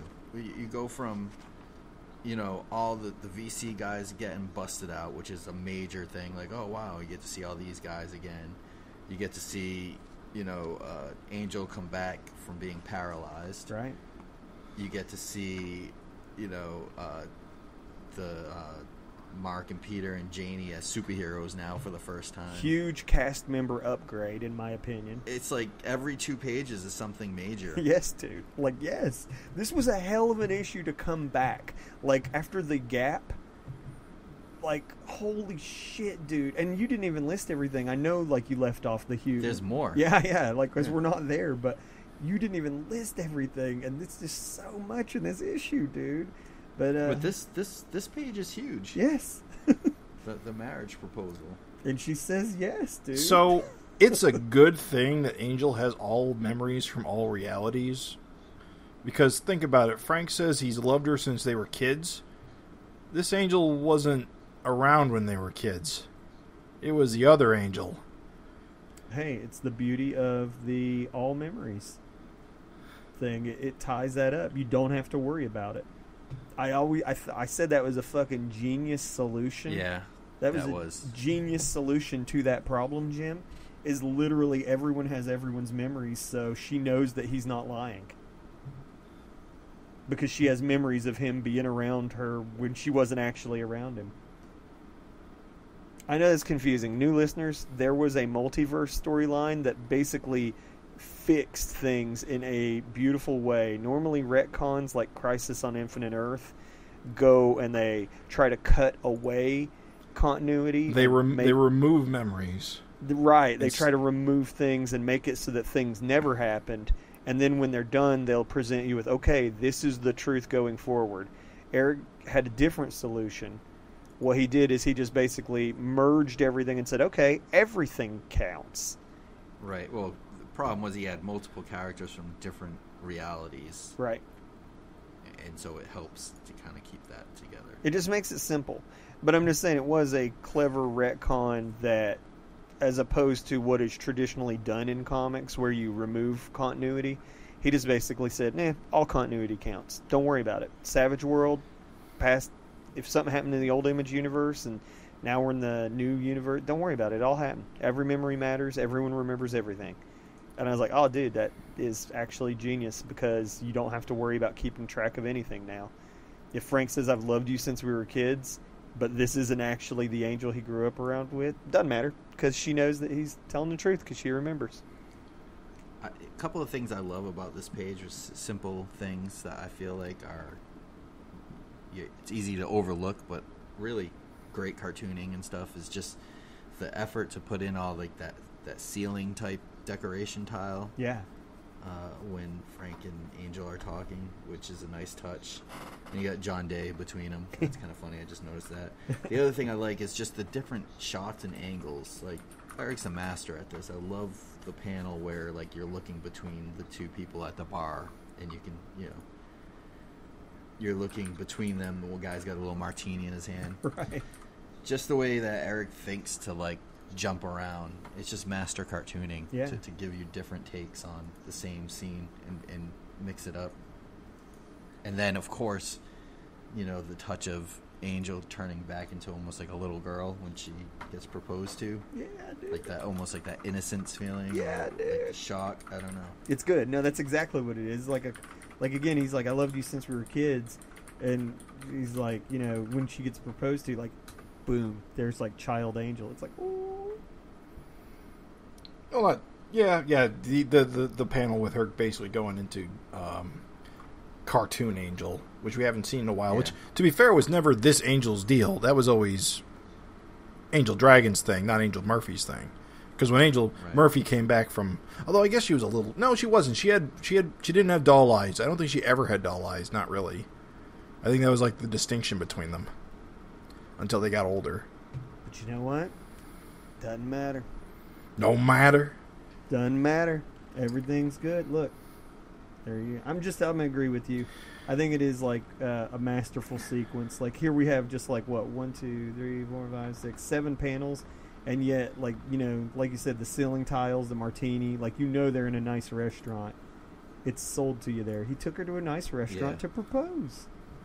Yeah, it's just it tells you a lot on a page where I think a lot of artists or cartoonists just, I don't know, they wouldn't approach it the same way, and it wouldn't have as much power. When you sit there and soak it in and look at it, it's like there's a lot of thought put into it.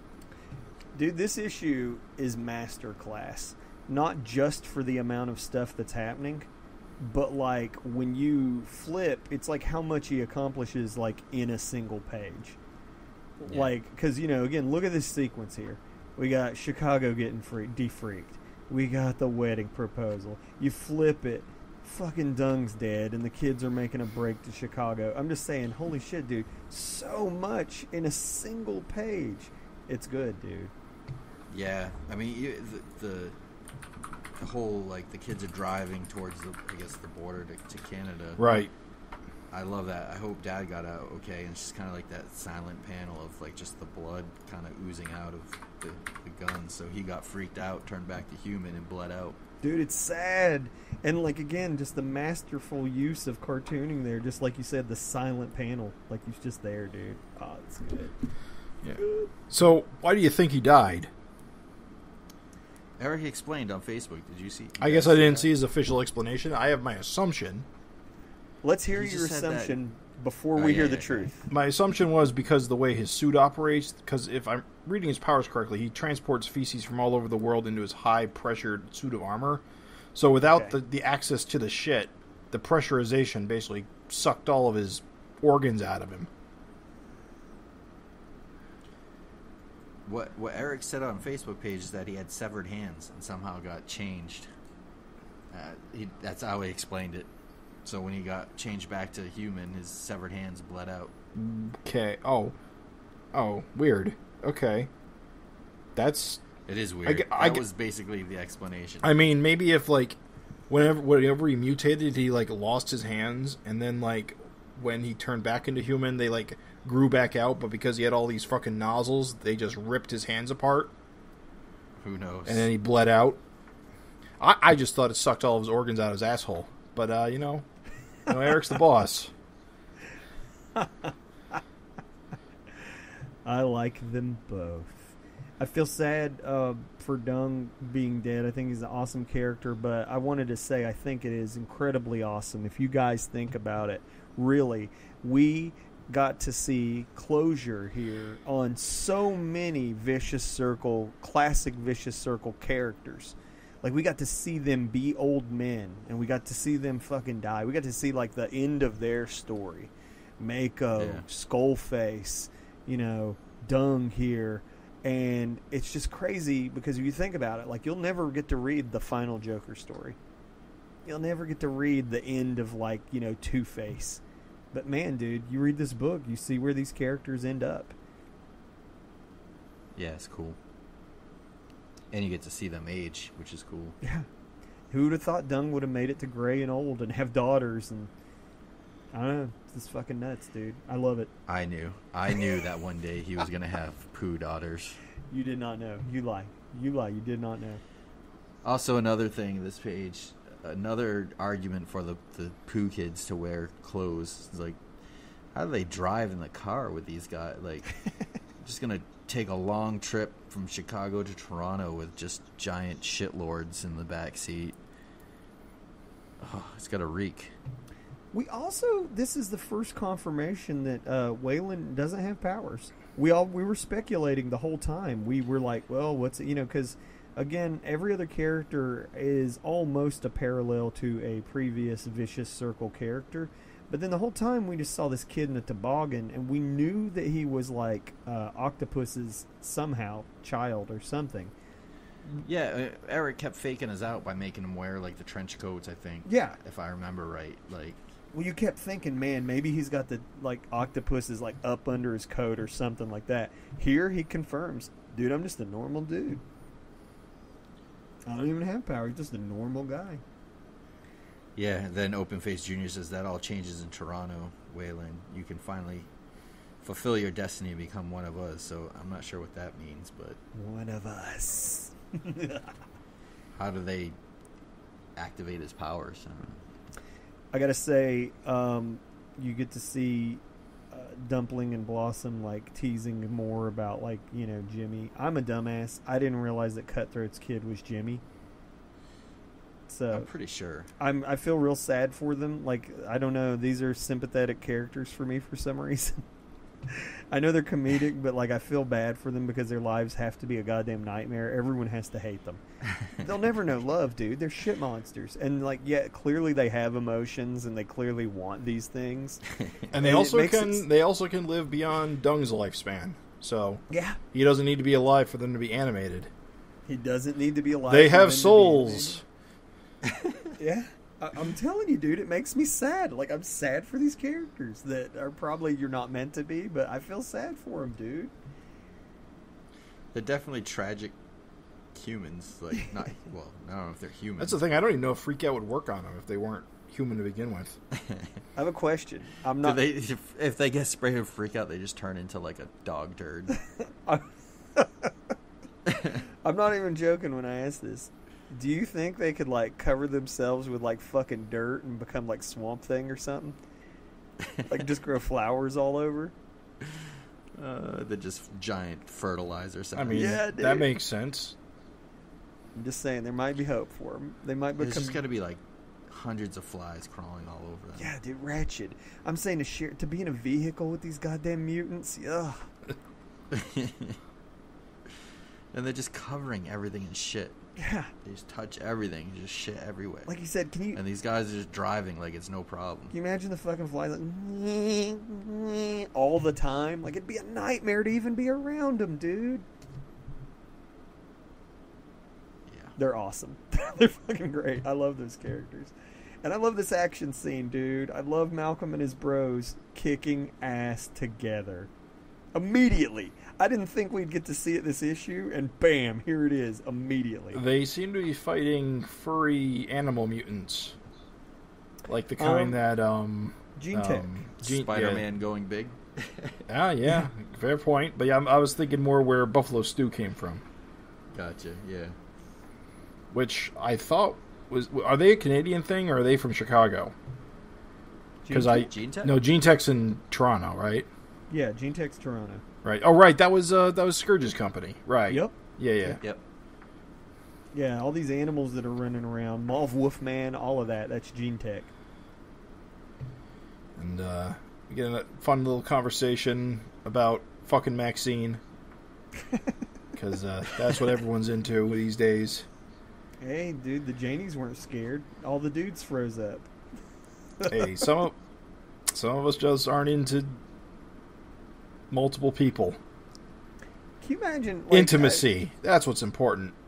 I'm just saying, can you imagine, like, Maxine, a normal human, what a goddamn bizarre, like, orgy. Like, you've got two of the same identical person.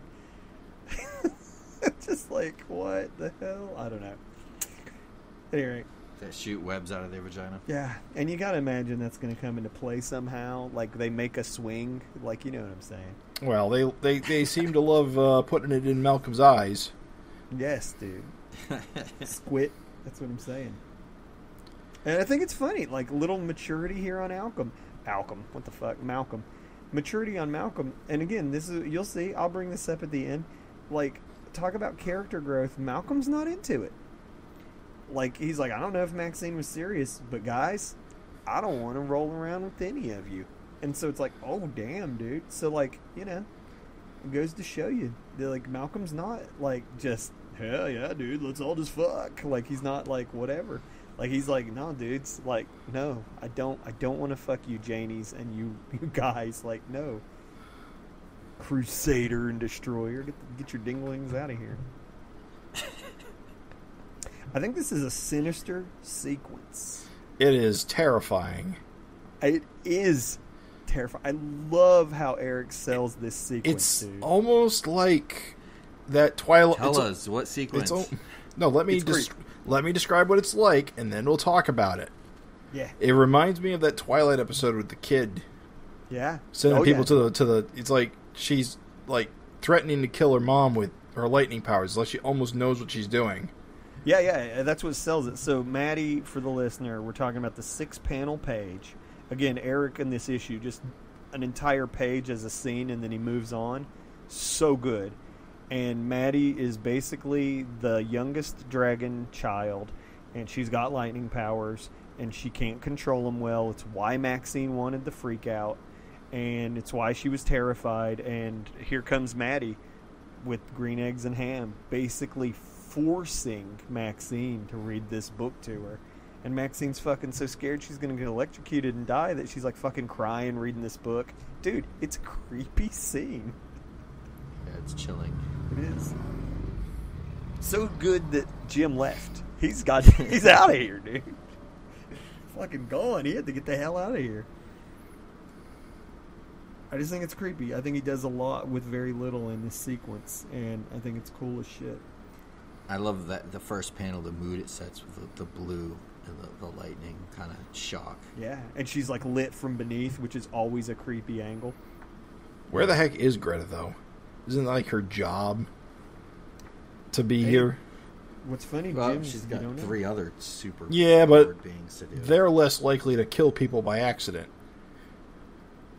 You don't know, dude. You don't know if that's a plot point or if that's just she was just taking care of the other kids at the time. You don't know. Where is Greta? Why wasn't she watching The Most Dangerous Kid? Who knows? We'll see. It's good, dude. I'm so upset. Or we won't see. Meanwhile, or at the we border probably crossing. never will. Craig, did you say that this was the hardest to draw page? That's what Erik posted. Well, it's very obviously why. Guy hates drawing cars. Yeah, but these cars look fine. Yeah, they look fine. Yeah, they probably took looks great. absolutely forever to look as fine as they do. And I love perspective. Like that perspective shot on the border crossing. Yeah. Very good, dude. And I love like the jaggedy wavy lines on the like bus of vicious circle people in like panel 2. Like it really sells the motion of that bus. Like, oh, it's so cool. Just ripping through the cop cars after that. And we get to see Vane, who's always fun to see. Vane is a great design. I love that mask. That mask is a cool design. Do you think she has a brother that has like the same powers, but it like he uses his dingling and calls himself the main Vane? I'm just kidding. Chaos and Control. You're really not. I know. I wish. That's my hope. Chaos and Control in that final panel, right? Am I right? Yeah. Yeah, and Volcanic there. I love to see and those Samurai behind him and a bunch of other guys.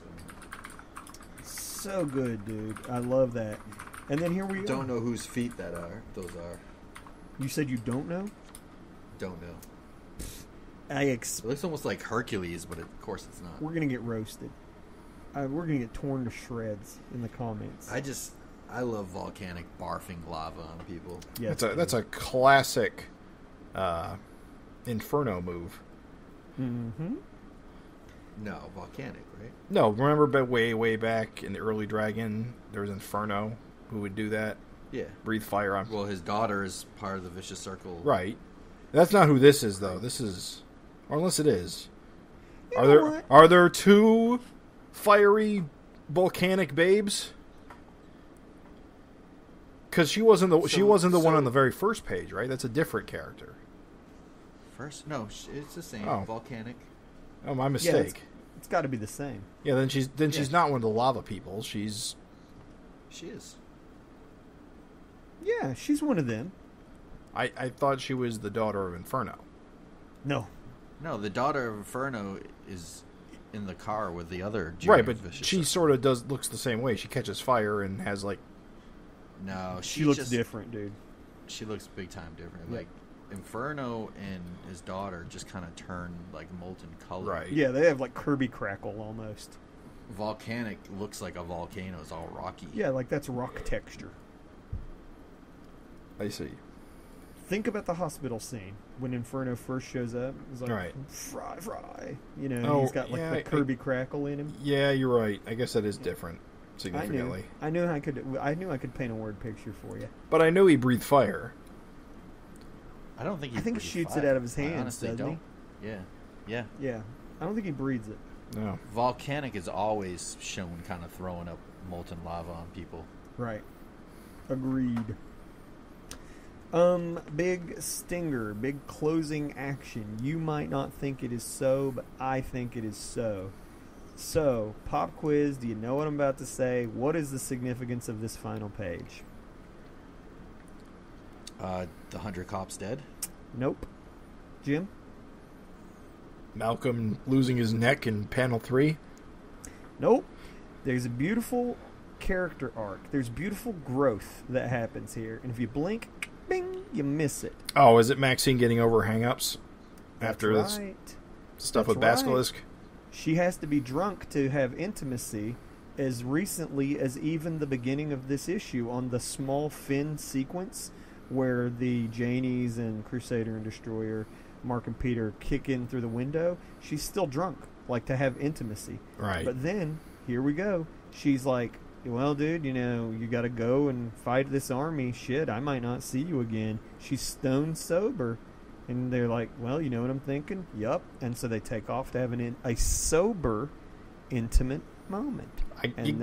I gotta wonder if this might have to do with the Maddie situation.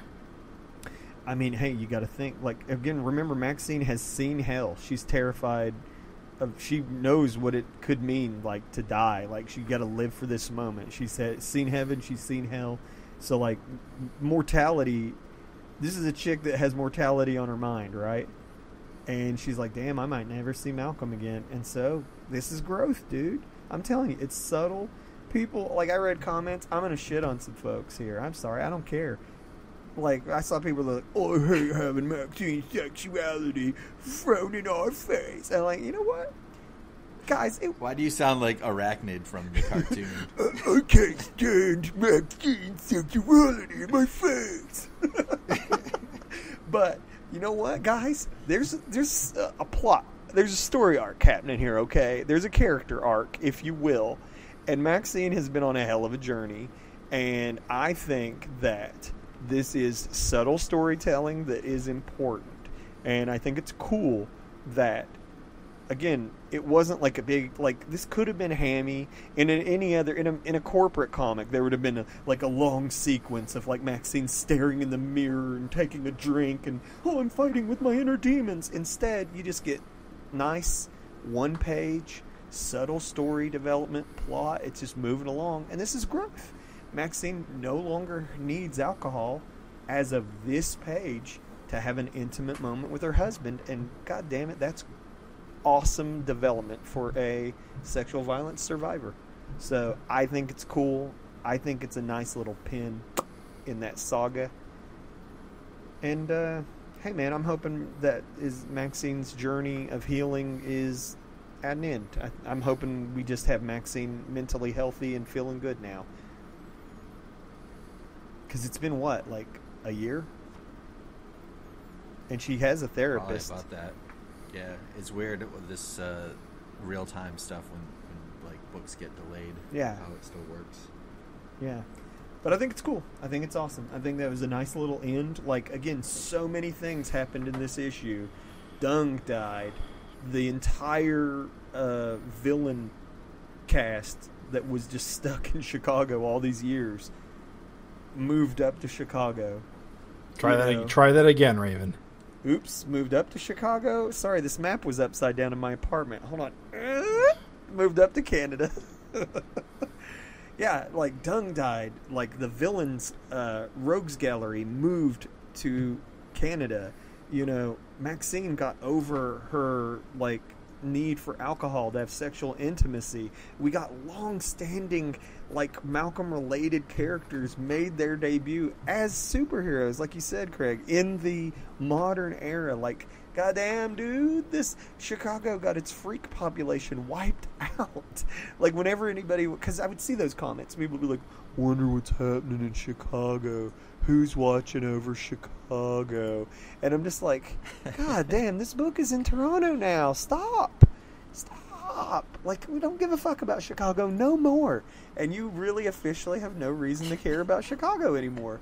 And so I'm just saying, dude, so much happened in this book. It was fucking so crazy. 248 was nuts.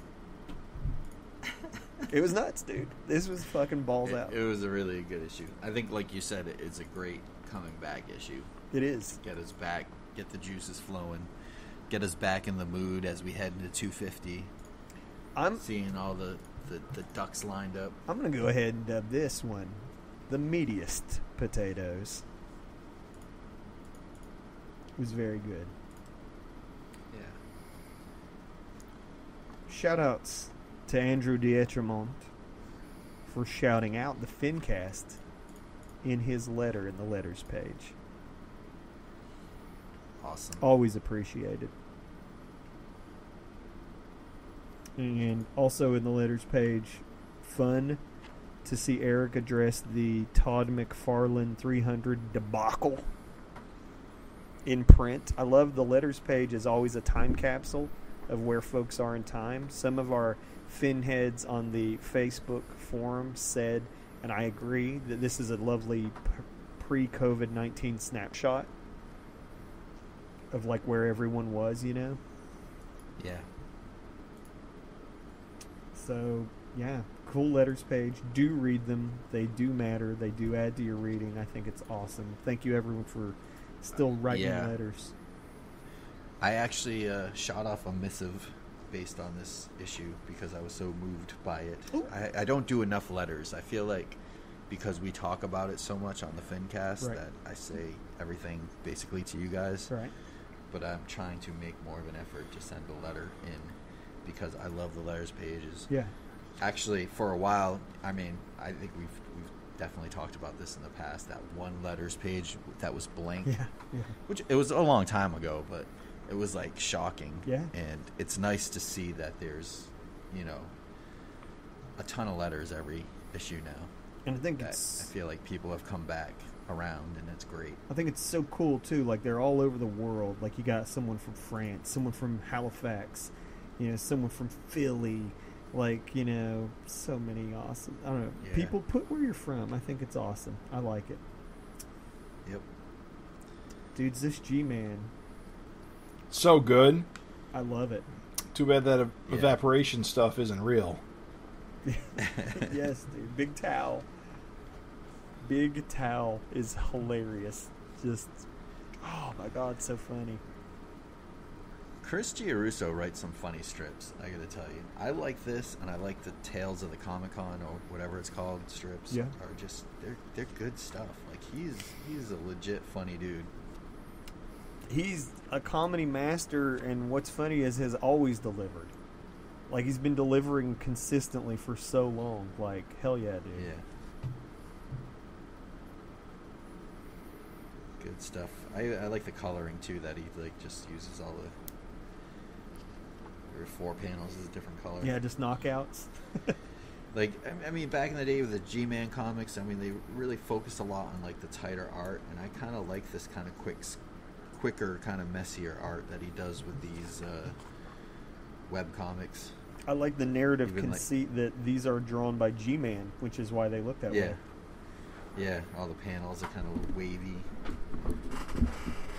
It's good stuff, dude. Talking about strips, here's another. This is, some of the more recent strips. These G-Man web. I mean, they're actually republished webcomic strips. Right. So. But they are very good, and they are always welcome. Oh yeah. That is a thing I always love to see. So we get some proper dongage in the funnies. We do, dude. If only we can get some proper dongage in the main feature, but baby steps, I suppose. I know if you had your way, Crusader and Destroyer would have just flopped under the window. Mm-hmm. I like this artist from Draw Brandon Draw. He's good. Yeah, dude. Draw Brandon Draw and all of these fucking Berkeley Muse. These are all fucking hilarious. Yeah, this was a good issue for the funnies. The Eat More Bikes strip is really funny to me. Yes. Yeah. And it's really funny for reasons that don't make any real sense. Did both of you guys see Spider-Verse? No. What the movie? The CGI Spider-Verse movie, yeah. Yeah. So the main message of that movie was anyone can be Spider-Man. Yep. Yeah. And all the spider people in that movie all had dead people in their lives. And that's why they were spider people. So I thought, if anyone can be Spider-Man, that means there'll be an uptick in dead relatives very soon. Yeah. Sometimes you got to take the initiative, like Flat Top here. Got a nice little splash page. A pinup. You're possibly responsible for this, right, Raven? Nope, not me. Andrew Well, I know you didn't draw it, but you weren't the one who got her wise to dragon. Oh, you talking about the back or the? Oh, right. Okay, not this. Right. Sorry, I forgot there was another pinup. No, I'm talking. This is just. It looks like someone who also thought that Scourge was going to be a major villain. Yes, dude. Here is Scourge, and what's funny is as I looked at this, I was like, "Oh, this is so badass! What a shame." Erik colored this, by the way. That's cool, man. Imagine sending in a piece and Erik colors it and prints it for you. How cool. Unbelievable. I mean, like, fucking crazy. I like it. I love this. Guys, we do this. You have to award a winner from Eat More Bikes, Draw Brandon Draw, or Berkeley Muse. And they're all winners, but I'm saying somebody won more than someone else. Who's the winner? This is hard. This is why I want to do this, because it's hard of these three, which one is number one. Really? It's hard? Hard like a Johnson twin. Go ahead. I don't know. I think the guy who's screaming with his eyes, being hearts, is the obvious standout here. Really? Yeah. It's like... I like them all. I kind of like the Eat More Bikes one. I like Eat More Bikes is the best. But, I mean, they're not any of them worse. Wait a minute, Jim. Do you just like the Dung? No, I like the screaming existential crisis of the common cartoon gag being turned into a massive medical condition. Mm-hmm. I believe that is a very clever twist of fate. And the screaming last panel seals it. In my mind, that's just her power manifesting itself. Honestly, I feel like all these strips could be like the best strip if put in other issues. Oh yeah, like they're all really good. Fantastic, totally agree. And then to close it off, my homegirl. This is what Jim was thinking of. My homegirl Giselle Legacy. I said it wrong. Giselle Legacy, Canada's premier cartoonist. Jokes aside, she's the fucking dynamo powerhouse, like total ass kicker. And it's cool because she's also doing Exorcisters at Image Comics. Oh, really? Yeah, right now. So if you like this pinup of Angel, and you're an Image Comics buying guy anyway because you're buying Savage Dragon, give Exorcisters a check out. I like it a lot. I think it's cool. This is a great pinup. Yeah. It's, I don't know, it's just very good looking Angel. And I love the little touch with like the Toronto skyline. Dude, Jiz is a fucking pro. She's been doing comics for a long time. Like, yeah, it's definitely pro caliber. When you see it, you know. She's got a 20-year career or more herself behind her.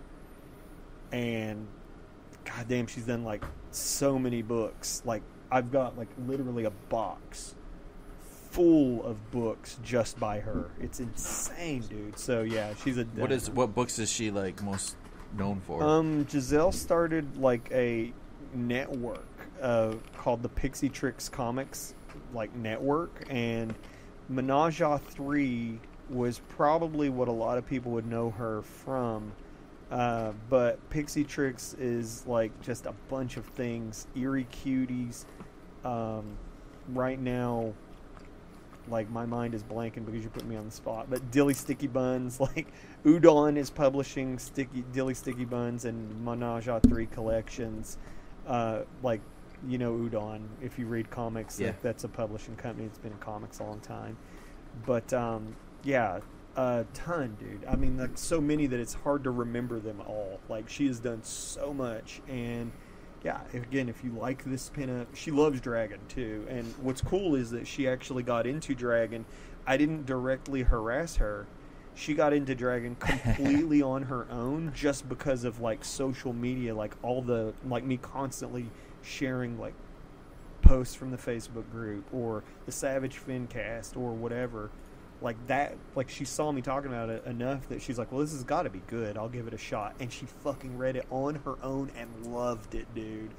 That's awesome. Yes. And I told her, I said, Jiz, I said, you're such an awesome artist. I said, if you do a pinup, I said, I know Erik would like love to like feature it, I'm sure.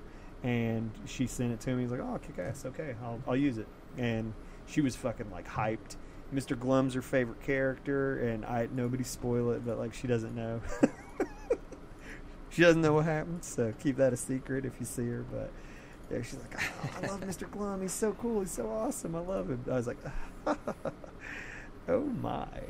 So yeah, so good, dude. Thank you, Jiz, for an awesome, like putting a cap on an awesome issue. Like, holy shit, dude, it's 248.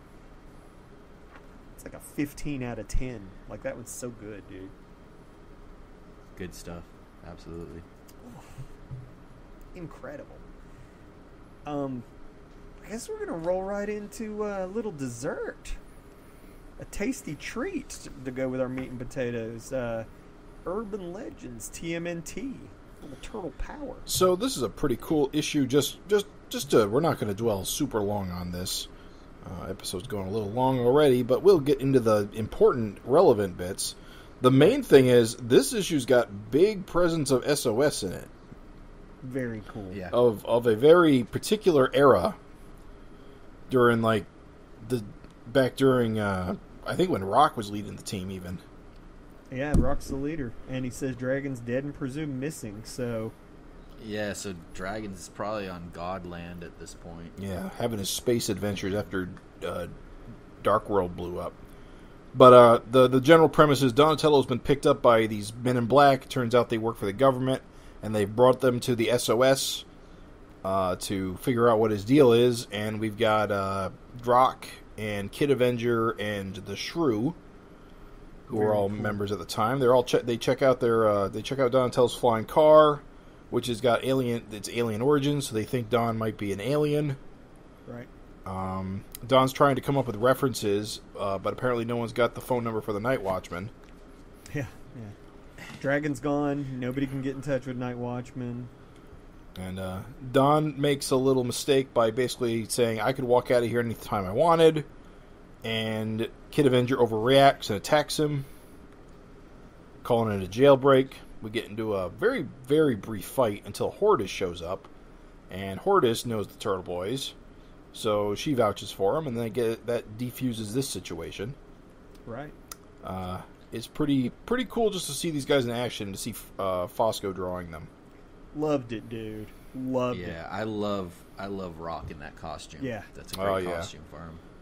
And seeing it colored is great, too. Frank killed on this, like, all these dragon guys, like, Frank killed on this sequence so much, dude. I loved it. It is unfortunate he needed to use an arrow to tell us which way to go. Yeah, what was that? Well, sometimes when you're reading, when your word balloons are unhelpful, you have to put an arrow in to direct the eye. It's very clumsy, but sometimes you don't have a choice. Not to get in the weeds, we got to be tight here, I know, but did you see that goddamn Arrow Fest in Ludocrats? Actually, no. I guess I blanked over it. Maybe it wasn't Ludocrats. I read a comic this weekend that had the arrows going. Oh no, it wasn't Ludocrats. Okay, I won't say what it is, but yeah, it's definitely not Ludocrats. No, it wasn't Ludocrats. I won't say what it is because I don't want to put people on blast. But like, dude, no. But you just said Ludocrats. I think you were ready. Yeah, I was ready to blast Ludocrats. No. There was something else. I read a comic that the arrows went all the way down the left side, then shot back up to the right top corner, then back down to the lower right corner. Yeah, dude, it was nuts. I mean, that's still not the worst I've ever seen, but damn, that's not good. That is, you really should have rethought those layouts way earlier than this. That shit was bananas. I couldn't believe arrows in every panel, dude. I was like, whoa. No, and it's kind of funny here in this because it's like pointing at Hortus's butthole. Yeah, if this was published today, you would see something there in that black void. It's funny. That's all I'm saying. The arrow pointing at her butthole. Clack, clack. All right, I stopped you. I'm sorry. Please continue. Well, there's nothing else. I mean, what else is there to say? Following up from the end of our last story, Eric, Casey Jones is taking credit for killing all the Komodo dragons in the sewers, trying to collect the 10K. Yeah, the what's the word I'm looking for? The reward. The reward bounty on them. But unfortunately, he had to skip out of work to do this, and he's been fired by his boss over the phone. April took the phone call. Because he was seen on television. Basically, it blew his alibi and got terminated from his job. Called in sick to hunt gators in the sewers. Then Raph shows up dressed as a shredder, has a little heart-to-heart. That's a great scene. It is great. Like it's especially great with like how Splinter handles Shadow getting her out of the room without knowing he's there. Because he's a real ninja, that Splinter. He's the proest. Mm-hmm. I really like the tension between Splinter and Raph, and how basically, Raph's jealous of Leo as well, and brings him into the conversation. It's a great scene. Yeah, Gary, man, that Gary can write a fucking comic. I'm telling you, characterization out the wazoo just in that brief interaction. Yeah, Splinter doesn't believe the Foot can be reformed, and he does not like his son being the leader of them. So they got some animosity brewing there. We get some more stuff with Leatherhead and the turtles down in the turtle lair. Leo's lost his hand. He's not feeling great about that. It's kind of a big deal, actually. It feels almost like it was understated when it happened. Yeah, definitely. So it turns out... Hold on a second. Alright, so... Leatherhead has a Utrom friend who is one of those brains like Krang's. Well, they're kind of like Krang's. Krang's not really a Utrom because he's they never really used that concept in the cartoon. Right. He's just a brain in the. What? It's obvious he's based on it. Yeah, but the Utrons are basically they're not an evil alien race. They're just kind of like elitist assholes at worst. Yeah. But this one's friends with Leatherhead, and Leatherhead has been helping him rebuild this teleporter so that he can go home. Transmat device. Well, this ties all into early Ninja Turtles. Oh yeah, this goes way back. This is stuff that's been going on since the earliest issues. This Dr. X Utrom was left behind, in fact, from like a battle from like issue 4 the of Ninja the Turtles. Utrom technology is actually directly responsible for the turtles' mutation. Yeah, they made the mutagen. Right. So they built this teleporter, and it accidentally activates and sends Leonardo across the galaxy. No, it ain't an accident. Oh, right, it's a not an test. accident. Yeah. Because Dr. X is kind of an asshole. Yeah. He's like, why would I test it on us? And he's like, I can't test it on Leatherhead and me. And he's That- like, oh, you're a dick, dude. That's right. He kind of tricks Leo into getting on the platform and just turns it on. You But know then- what Gary should have had him say? Gary should have had him say, dude, you might look like a brain, but you're a dick. And so when they turn it back on to bring him back, He just ignores him. yeah, it was really bad, Raven. I want to make sure you knew that. They turn it back on, and Leo is in a fist fight with a Triceraton, Yeah, dude. which is one of the other alien races, one of the 3-horned Triceratops-looking bastards. And they're cool. They're like, They're awesome. Everything is for the Triceraton Republic. Yeah, dude. they are a very warlike race. Yeah. Very anti-alien, very tough. Each one is pretty powerful on their own. Yeah. So this one's come through the teleporter, and he immediately tries to kill everyone around him to take control of the transmat. I like this bastard claims the whole planet. This whole planet is mine. It is for the Triceraton Empire. I'm like, oh man, dude. Right. It's much of a continuation again from those early Ninja Turtle stories. Yeah. Mikey managed to turns his own gun on him, and it does manage to put him down. Unfortunately, during the fight, the other Triceratons from across the galaxy have managed to lock into the signal of the transmat, and the entire squad has now teleported into the sewer. Yep. And now the odds are just so such that the turtles don't even have a chance to stop them. Can I just say I'm enjoying the coloring on this? Yes. The purples and the bright flashes and stuff. It's good stuff. Oh yeah, dude. Absolutely top notch.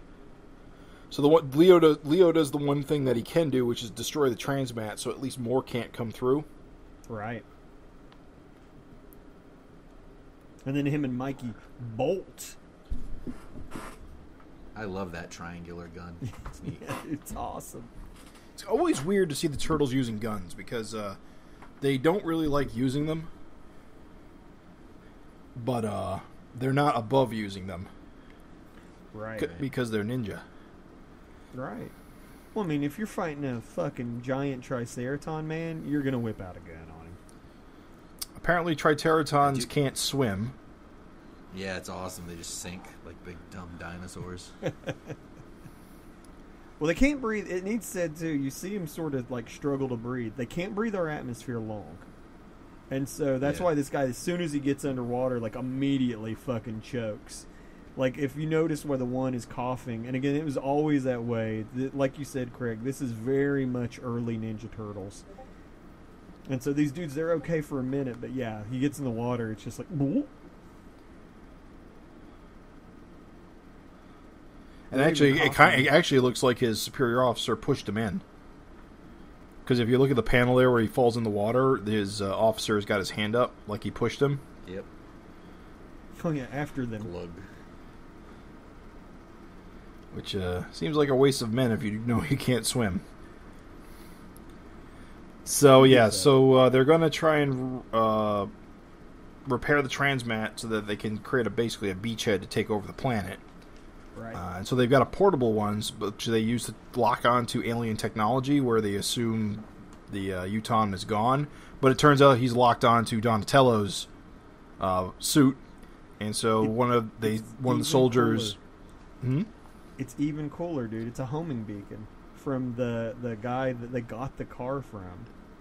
Yeah, Zog. Oh, Zog. right, the car came from Zog. Right. They're getting a distress signal from the car. And they're like, Zog, fuck, he's been dead a long time ago. They're like, Which he appears last, like, almost dead in the Return to New York storyline from Ninja Turtles, which was, like, issue, I think it was 19, 20, and 21. And I remember that because I think issue 21 was my first real exposure to, like, adult Ninja Turtles or original Ninja Turtles. It was like 89 or 90, I think. And I love that comic so freaking much. And it's still so awesome. That whole 3-part series is such a high point. I don't know if you guys have ever seen it, but it's freaking I have great. not read the early Turtles as much as I really should have. I definitely have not read the Return to New York storyline. I didn't read them. I don't think Returning to New York. I did read the whole Triceraton like origin with like the fucking brains and everything, where they tell the turtles, "Hey, you're from us," and you see them choking. And I think I read the turtles going to the Triceraton homeworld and fighting in an arena. Yeah, that's early, and then the Return to New York, like that Zog guy got left behind too, and he kind of like is still half alive in the sewer. But it's that 3-part series is pretty brutal and pretty really awesome, and like very ninja-y and stuff, if that's a word. Ninja-y, I love it. So this issue ends with Hortus coming back to New York with Donatello in the air car.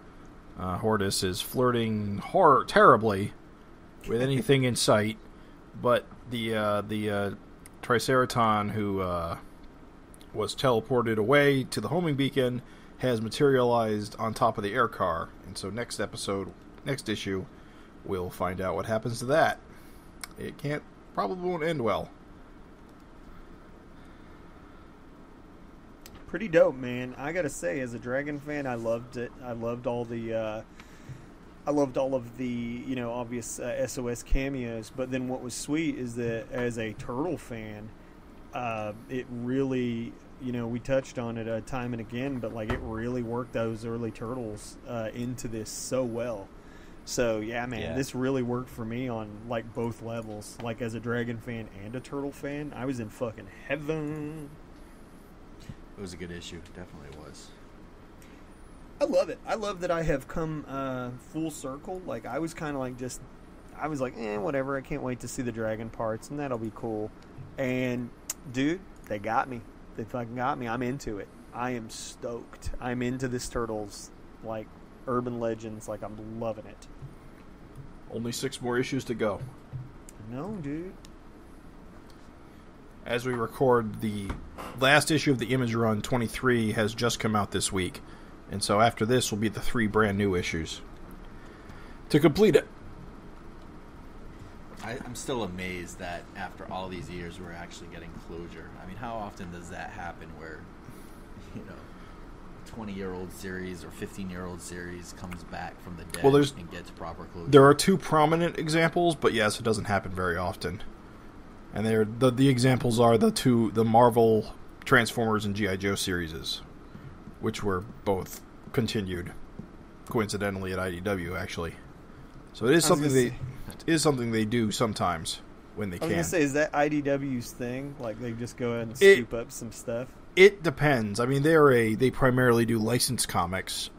Generally speaking, they try to get, like, the old popular original material back in print. Like, they got all the Transformers and G.I. Joe stuff back in print from the Marvel days, because that stuff is, the most popular. So what they did was they did their own Transformers series, an original version, but then they also brought the creators back for the Marvel versions. And the Transformers Generation Regeneration 1 lasted about 20 issues because they had Simon Furman, who's the big creator on that title, he had a set ending in mind.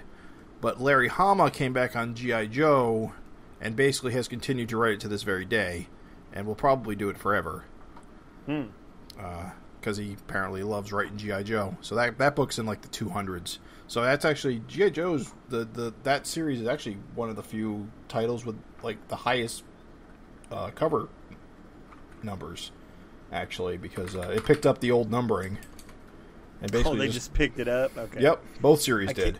I can't count that. I'm sorry. I can't count that. I refuse. But it's the same creative team. It's the same series. Surely a 20-year hiatus shouldn't invalidate you. I guess I just don't give a shit. Yeah, I think it does. I think if you stop for 20 years, you don't get to come back and say, "Oh, back to issue 185." Like, no, come on, bro.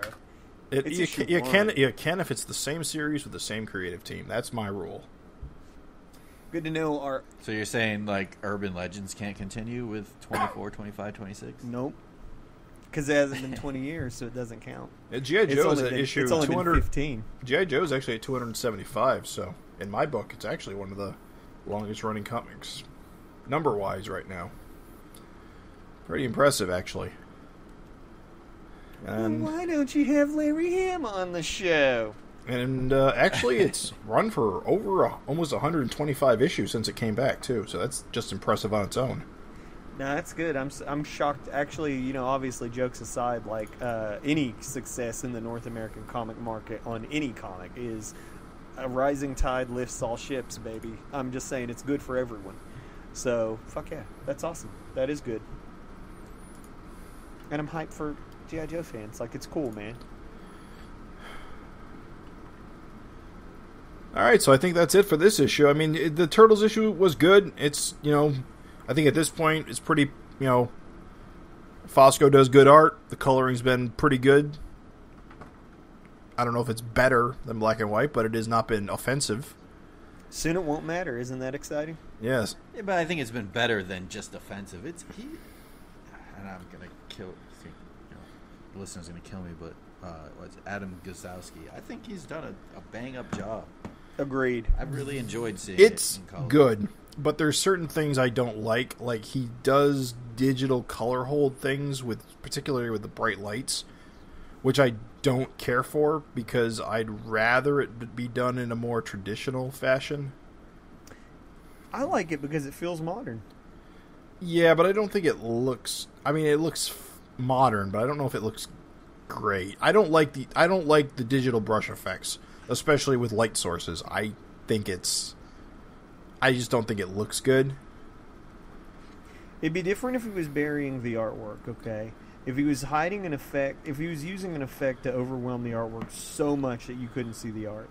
But I don't feel like he competes with the artwork when he does that. I feel like all it does is just, complement it. Like on the very last page with the Triceratops teleporting in, they've made him semi-transparent. They've made his inks like softer than what they would have been in the black and white. I don't have anything to compare it to, but I just feel that is a step too much, like turning in what was probably an ink drawing into like a digital effect.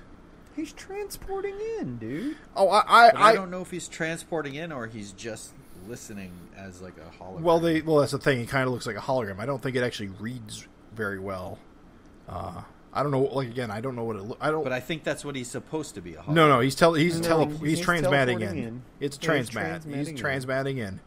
Yeah, that is what is happening for certain. But 100%. Yes, but no, he's saying transmit. Transmit. He's teleporting in. It's a teleport effect, like Star Trek. What's wrong with that? But Craig's not wrong. It also reads as a hologram listening in because I don't think the effect works. I'm sorry, but you would have to be a dumbass if you thought that they were like, they literally tell you what they're doing. They're like, oh, we locked onto his thing. Oh, okay, well, go there and pick him up. And they're like, transmit, and they zap him. And then the next thing you see is there's a panel with the car with just the turtle, just Dawn and Horridus. And then next in the final panel, there's the guy. Clearly the dude guy. He's not. Why would he suddenly be a hologram? He transmitted in. It was like the whole sequence. I mean, from my perspective, he already, the deck's already stacked against you when this stuff was inked to be black and white, and now you're trying to make it color. But honestly, I haven't. From my standpoint, I've really, really enjoyed the color because I did read it all in black and white. Right. I think it works well both, but I was really afraid, and I feel like we talk about this every time we review it, but I was afraid that the coloring was going to suck, and it's far from sucked for me. It's really brought out things that I didn't see before and helped me enjoy things better, like when they go to like the astral plane and stuff like that, which I think those color kind of his coloring on that works well. I do like the dark shadows of like the sewers and everything, and then the bright lights like we see on this transmitter or whatever, right? Or the laser gunfire that really kind of emphasizes how bright it is in a dark sewer. But I understand what you're saying, Jim. I guess for me, it's just the allure of seeing it in color for the first time and the coloring being decent in my book. I think it's good, dude. I think it's good coloring. And I also think it's a high challenge to bring good coloring to work that was not drawn for it. Because a lot of times when something's not drawn for color, it's drawn completely different than if it was drawn for color. No, and you can see that difference between issue 1 of this image series and whatever this issue 19, where Frank changed up his inking style to make it match black and white, or make it work better with black and white. Because that issue 1, they thought they were going to do color. Agreed. Absolutely agree. Well, on Savage Dragon 249, the calm before the storm. The countdown to Savage Dragon 250 continues as, unbeknownst to Malcolm Dragon, his greatest foes have gathered in an effort to eliminate him once and for all and take over the city of Toronto. A great jumping on point for new readers from award-winning writer-artist Erik Larsen. Bam. And that's Revenge of the Six. Boom. Coming at you. We're getting closer. Coming at you November 2019. It's still in the Diamond ID, so. Well, the good thing is that Eric's kind of getting them all done, so I think for the foreseeable future we should be getting monthly issues. Sure. I think it's okay to pull back the curtain. Guys, we've read issue 300. There's a Cerberus reference, a Spawn reference. It's awesome. So, don't worry. I'm pissed that Malcolm dies. Yeah, I can't believe it. I didn't see it being at the hands of Maxine, that's for damn sure. I definitely didn't see Mr. Glum taking over the book. No, man, it's fucked. And the way he does it with all that sexual violence, Jim, I'm sure that disturbed you more than anyone. I was too distracted by the huge reveal about the Seeker's secret past. I mean, I knew he was building up to that, though, because there was no way that stuff about the Seeker, the way it just fizzled out into nothing, there's no way, dude. And then how he worked Scourge back in there, the Scourge redemption, so good. Can't believe he's a hero now. Great. The real hero we all need. I think, I can't believe the Seeker is actual dragon from the future that's teleported back. It's insane. I can't believe you just let that slip on air. I thought he was going to stay dead. I'm just shocked. That's crazy, dude. But that's all for another time. Yeah, 50 issues from now, you bros. 50 months from now. 50 months. Yep. We'll see you in 2023. It's gonna be so dope. No, wait, 2024, right? No, it's 5 years, and a little less than 5 years, so it's more like 2024. No, Guys? wait, it's more. No, wait, it's math is hard, like Barbie said. Anyway, and when you guys get to where we are, you're going to love it. It's great. The Cerberus reference is the funniest. He shits right down that guy's throat. I didn't think there'd be a I can't believe reference. Erik finally relented and let somebody else draw the main story. That's what makes it so cool, in a way. Yeah. Just Written by McFarlane. Threw that record in the trash. What a bold move. Right on through him. John Byrne. Who would have thought? Yeah. Anyway, you guys are going to love it. See you next time. Peace.